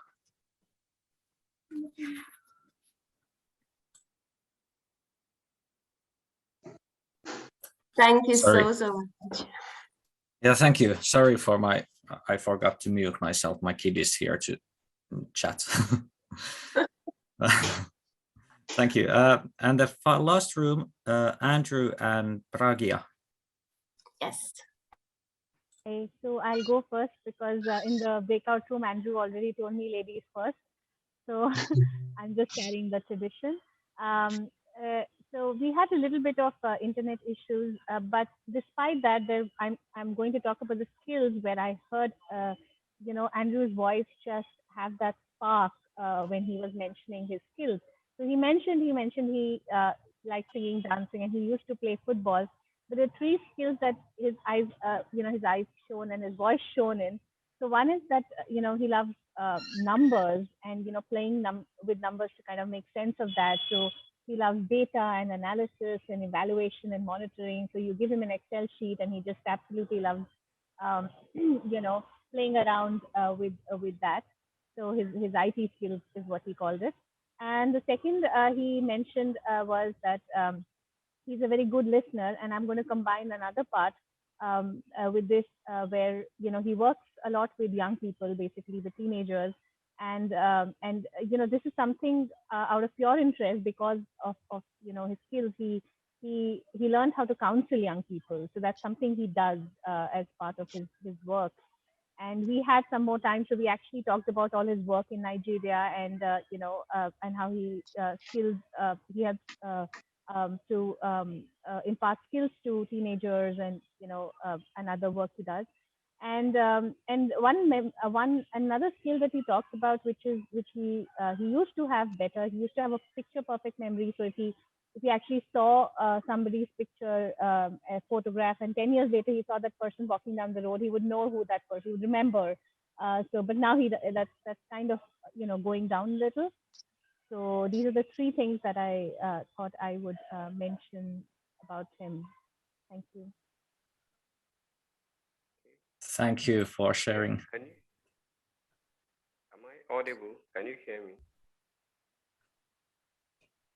Yes, Andrew, please go ahead. Okay, I had a nice time with talking with Pragya on this very platform. She is from India and someone who is kind and nice from conversation. Among the skills. Pragya, sorry, Andrew, can't hear you. Auntie, can you hear him? Okay, can you hear me? I can hear you. Yes, it's better now. Please, yeah. Could you repeat it? Okay, yeah. I'll be more audible. Sorry. Yeah. I think one of her skills, the skills she used to have then, but now it's no longer there, is she loves stretching. But due to some reasons, she now cannot do that. So it is like a skill she used to have, but now it is no longer there.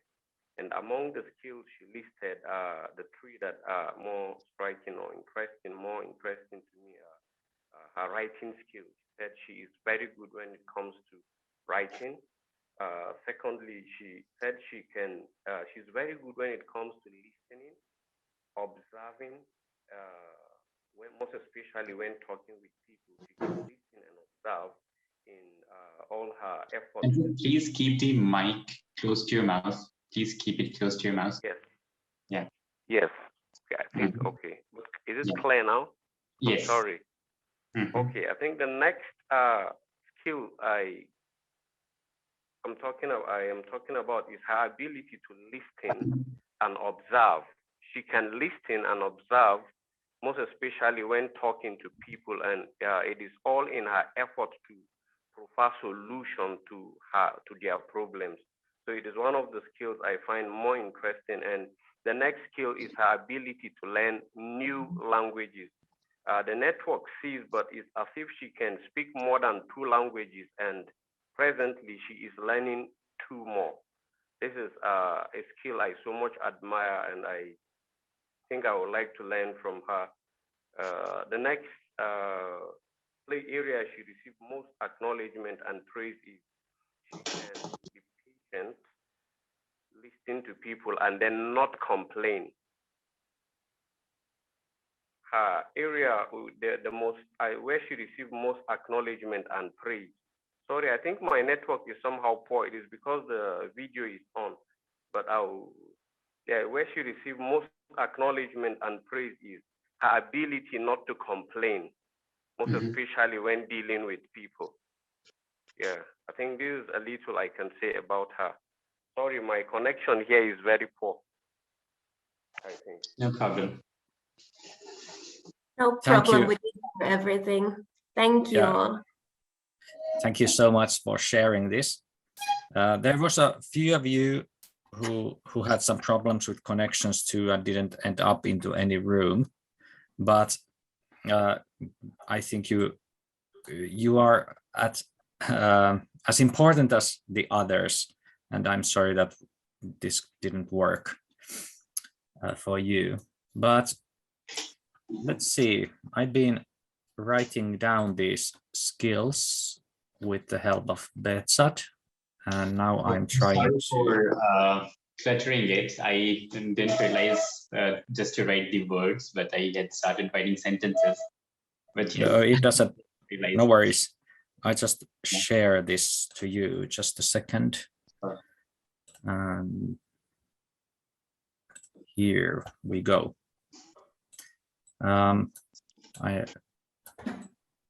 Let's see what we have here. We have huge amount of skills. Wow.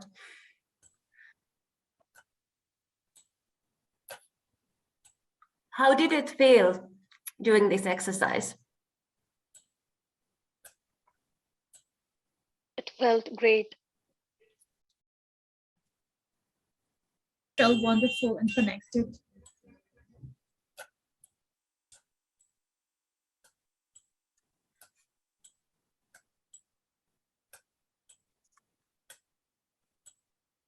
While Antti is crafting with our notes there, I'll just say a few words. Oh, thank you for all the chat activity as well. Just keep it up, please. So the idea behind this is to create bonds, but also to get, it's like a powerful practice to hear your own strengths to be mirrored back to you by somebody else. Also, people get to know each other in the group, because this is something we do usually in the first session. So people get to know each other through their strengths rather than the stories they're used to telling about themselves. Because many times when cable is used in people with underprivileged positions, the story they are used to hearing about themselves and also used to telling about themselves it's not about their strengths, it's about their weaknesses, it's about their poor background or whatever else. So this is really like it's a really positive start to hear something good about yourself from other people. And for some people, it has been the first time in their adult life that they have heard anyone tell positive feedback or positive attributions of themselves.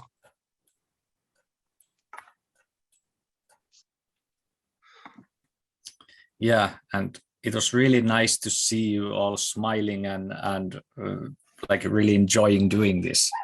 It's really great. I'll keep fixing the notes there, and I'll attach it to the slides, so you'll get the whole picture afterwards. But you got the idea of this session. And now back to the talking heads.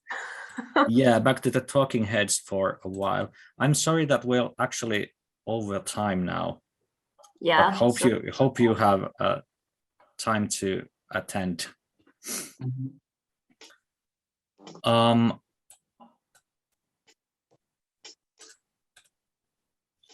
We promised to tell you about the process of cable, and here you can see the 5 steps.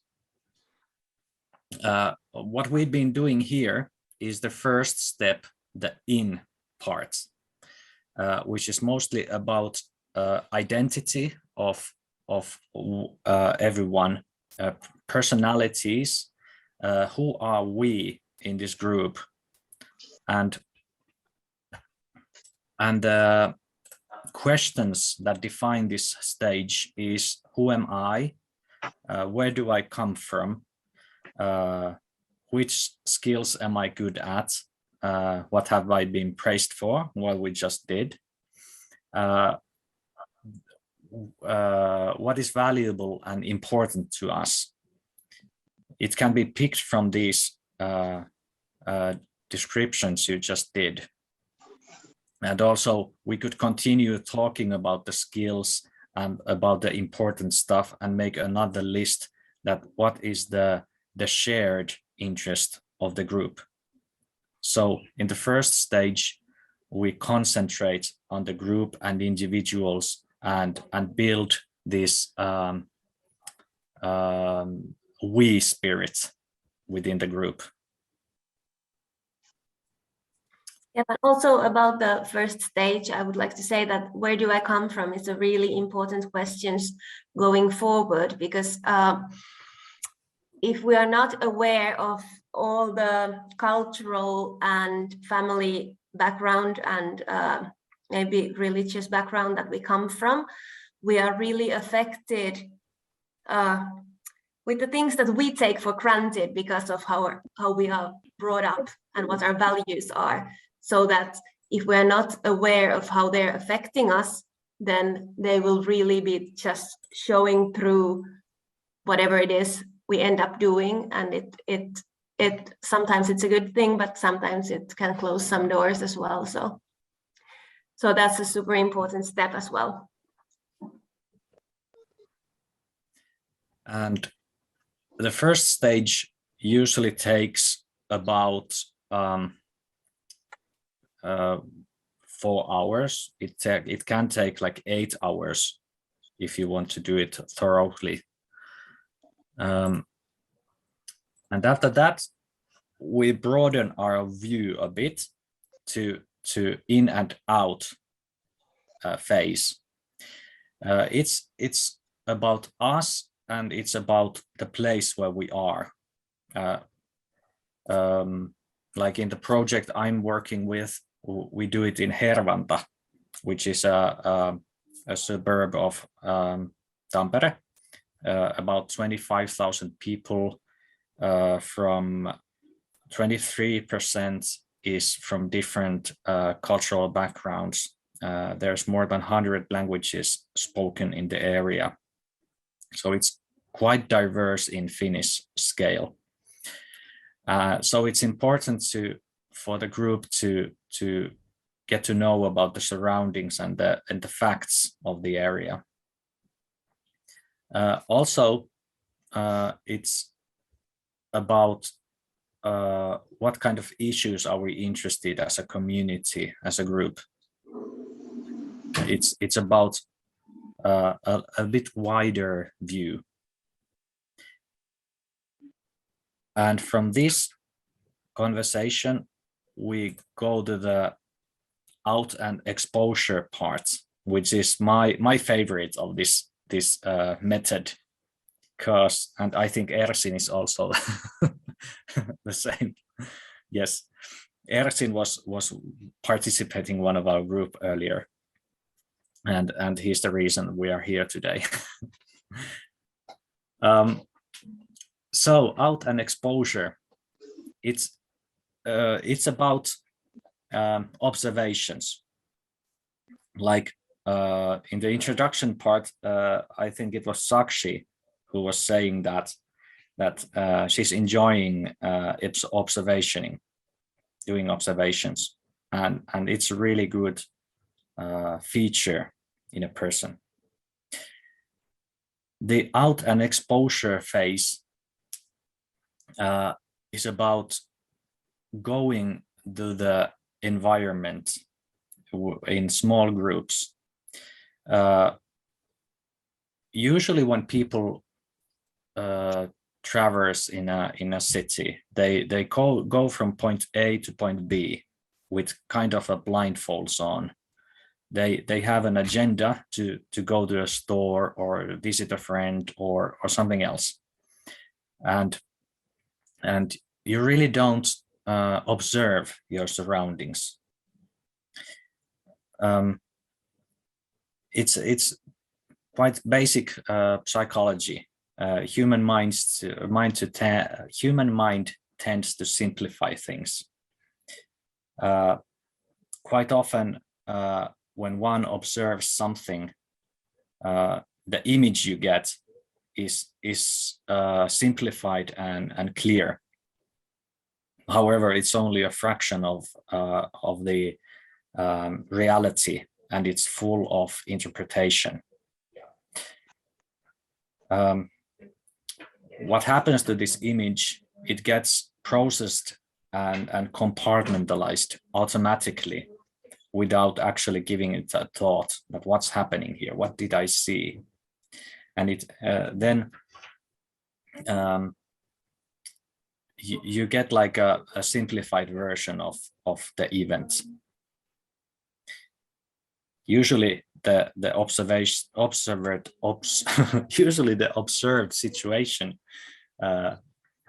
may contain a lot more information and nuances that you actually did notice. And this exposure part, you get more space, more time, and you're more aware of observing. It's about questions: what do you see? What do you hear? What your senses are telling to you? What do you think about this?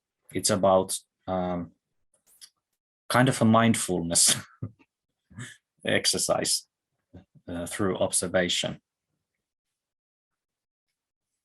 Annamarika, do you have something to add? Not right now. Okay. Let's continue. And after the exposure, we move into action and analysis. We open up the observations and through questions like how the everyday life and observed phenomena look like. How does the future look like if everything continues as before? What kind of change is needed? It's like a synthesis of everything we've gone through at this point. And then we continue to work on what kind of challenges and possibilities is involved in the change, and what can we do ourselves with the existing resources to achieve the change. So we're combining the skills and the networks we have within the group about all kinds of the path that we've been traveling. It's in Finnish I would say kulminaatiopiste, but what it is in English? I think it's culmination point. Oh yeah, thank you. So this is where we start to think to get some ideas about the actions, and then we have a list of ideas about the change that is needed to shift something to a bit better position, a small change that change the future. And then we work with plans. How do we transform the ideas to action? And the final stage is to do the action, and after it evaluate how did it work. And actually, this is the cable process, the cable approach in its simplicity. It takes like 20 hours to get to the change part. And of course, the results vary a lot. There's different kind of ideas, different kind of actions. There's huge projects.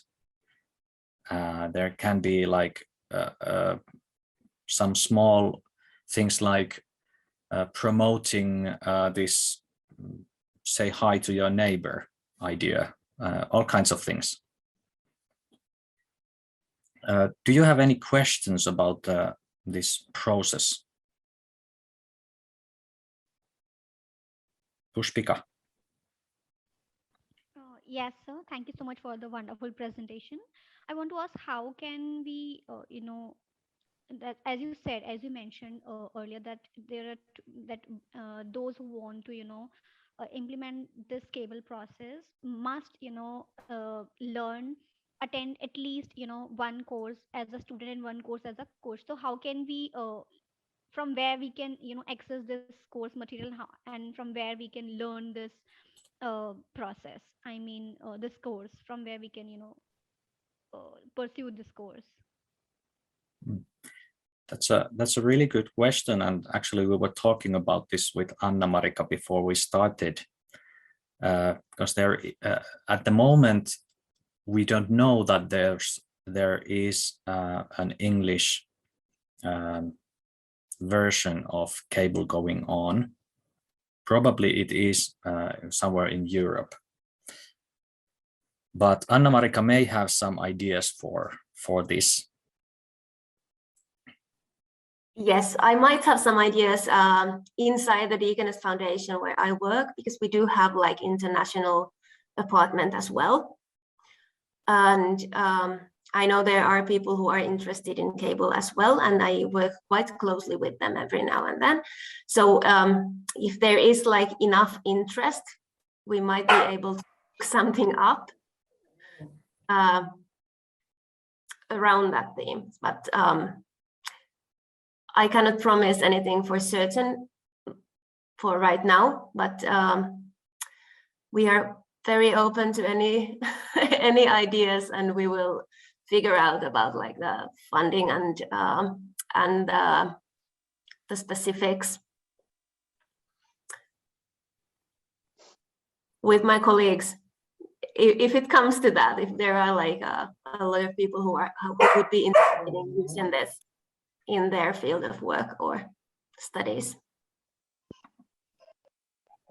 Thank you, ma'am.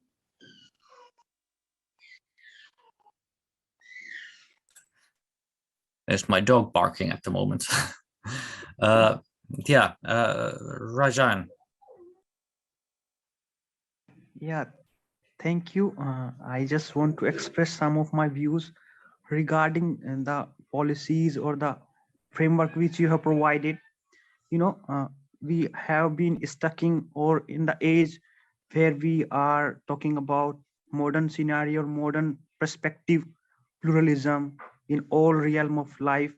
And there is another generation which talks about Renaissance, get back to the roots, get back to the, our values. So how to revive, how to keep a balance between these two things, modern perspective, exploration in the new realm, and how to embrace the idea of Renaissance. So in the modern scenario, there is always a kind of pressure, or to say a dominance of political powers. We may see in Russia, India, Pakistan, Afghanistan, where political power are of one side. So they somehow talks about the Renaissance, that there are certain roots in their culture, there are certain values which they cannot sacrifice, and so on. So like this is a critical question which we have to keep in our mind, whether we are doing observation or whether we are approaching for any kind of pluralistic approach, how to keep a balance between Renaissance and modernistic approach of any kind of thing. So this is a kind of challenge in front of me as well as for others. So this is the question I wanted to share with you as well as for others. Thank you. Thank you, Rajan. What a big question that is actually, and such an important one. What I think when it comes to this kind of grassroots action, which Cable really is, I think it really goes back to, we have like this exercise called Roots, and I think that kind of in this realm, it answers your questions a little bit, which is what I talked a little bit about before, is really acknowledging where my oh my God, I'm so sorry. Haven't been speaking English in a while. Where my ideas of life actually come from. Like, there are so many things that we take for granted in our culture, in our religion, a religious background, in the way we communicate with others. And then when we come together with people from different cultures, there's always this clash for like, oh my God, how do they act that way? How do they speak like that? How can they start eating before anybody says bon appetit or whatever, like these little small things.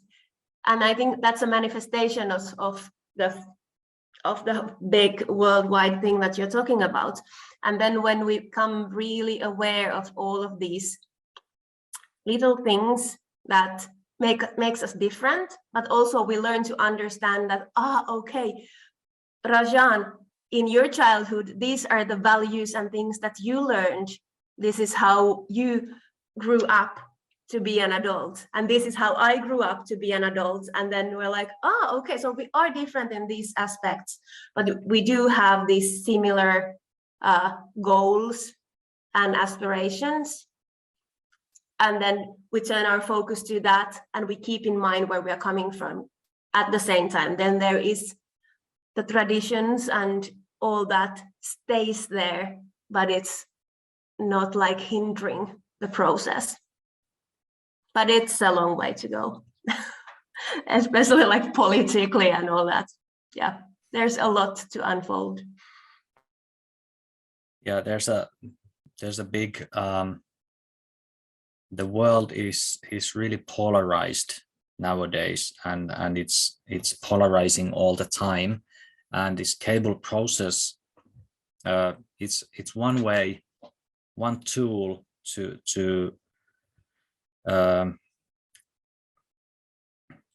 promote dialogue, to promote one-to-one relations, and learn to see another person as a person, not advocate of some kind of culture or some religious party or something else. It's all about person-to-person communication, and in this way we can like fight against the polarization, because it's it's totally another session to talk about polarization and how this works, and we probably know a lot about conflicts and other, but this is a tool to prevent or to slow it down, and sometimes to like help people to find each other again as persons, not as part of some social identity. But it's a really good question you had. About few things that we've learned during the years we've been doing cable is, like we've been said quite many times already, that it's a great tool for connecting people with different backgrounds. There's in social psychology, there is this term of social identities, and when social identities activate between people in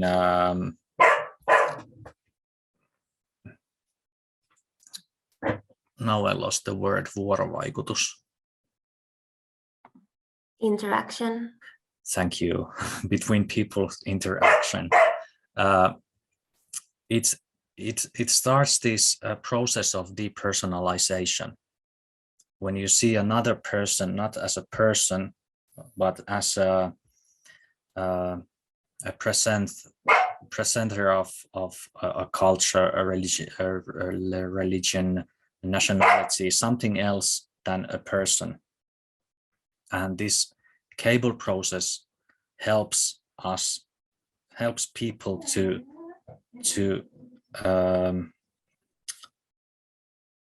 like go back to the person-to-person relations and to activate the personal identity instead of social identity. Like in Finland, there's a short history of immigrants, of migration, and there's a huge problems between like so-called native Finnish people and immigrant people. Also, there's problems with people from different countries, nationalities. Lots of segregation going on in areas, and it easily it comes to this point where like Finnish people see that people with different skin color, different language, whatever, is seeing different and seeing as categorized as an immigrant or as an African people person or whatever. And what we do in Cable is we try to break these categorizations, that this person from category A, the Finnish person, and the person from category B, the African person, we'll try to find a common category for them. For example, tamperelainen or hervantalainen, by the area they live in. So we find a common category that helps them to find common issues in life. That's called that's called recategorization, actually. But yeah, that's how it works.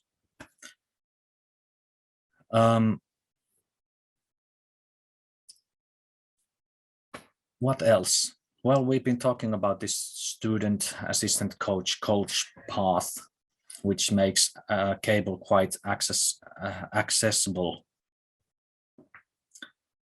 It's easy to learn. It's not rocket science. As a coach, you need to trust the process. It's a cliche, but it's good to trust the process, because it's the potential of the group is greater than the sum of the individuals participating. It always becomes something greater. Also, as a professional or an employee, a worker, it's when working with people, not for the people, but with the people, you get new perspectives to phenomena, to everyday life that you probably never have even thought about without this cooperation. Yes, and it also kind of tearing down the power structures when there is the one helping and the one getting the help, and it's really unbalanced just as people. Yeah, that's really important. And well, all of the participants in a group get new views to the area, to the lives of the other participants. It broadens your views in many ways. And the action ideas that are brought up by the Cable groups, there's a huge potential developing into a project, continuing groups, one-time events, and more. So there's a huge potential in this cable approach.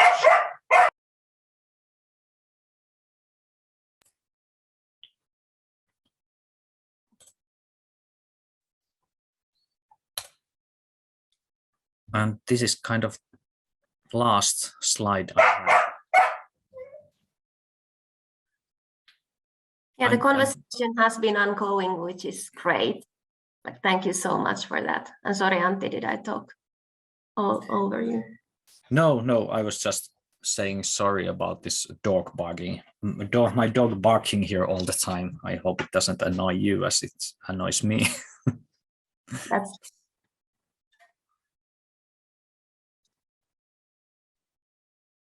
And yeah, this is like a crash course to cable.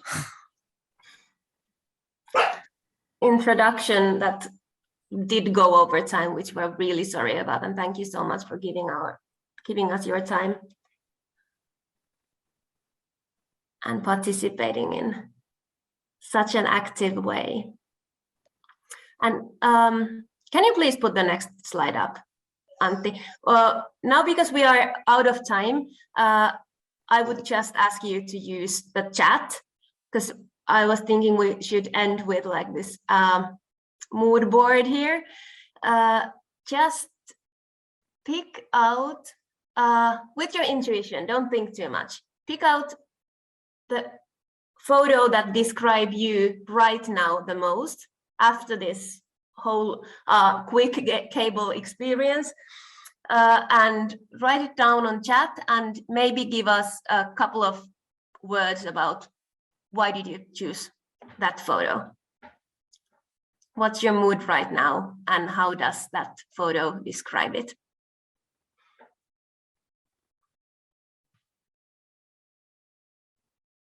Oh, and they start coming, thank you.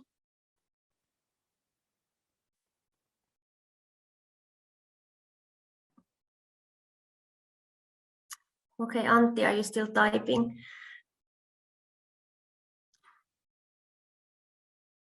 Yes, now I'm back. Yeah, thank you for your words.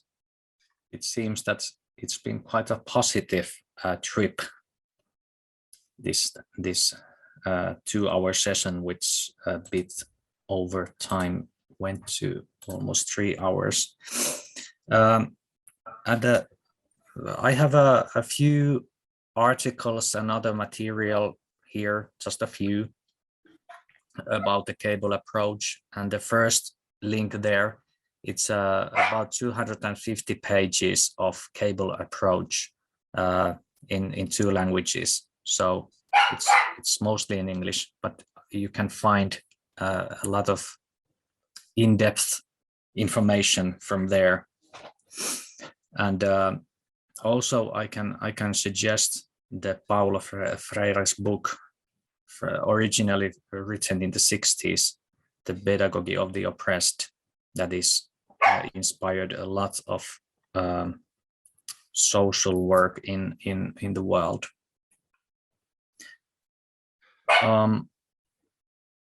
You'll get the slides and you'll get everything. And on the last slide is, or the second last, is our emails and phone numbers.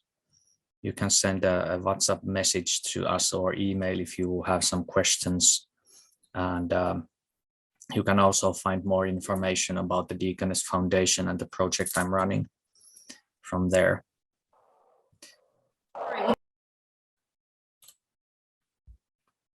Yeah, that's about it for today. And I'm really grateful that we had an opportunity to meet you. Amazing people, amazing skills, amazing talents, amazing positivity in this group. Thank you. Yes. Right, Annamarika. And thank you from my behalf as well. It has been really a treat spending this afternoon with you. And thank you for your patience with how long this ran. Thank you. Thank you to both of you. Actually, we are more grateful than you are, for your time and for this very interesting workshop. Thank you so much, and of course, thank you to all the participants also for their active participation. So we wrap it up here. Thank you so much.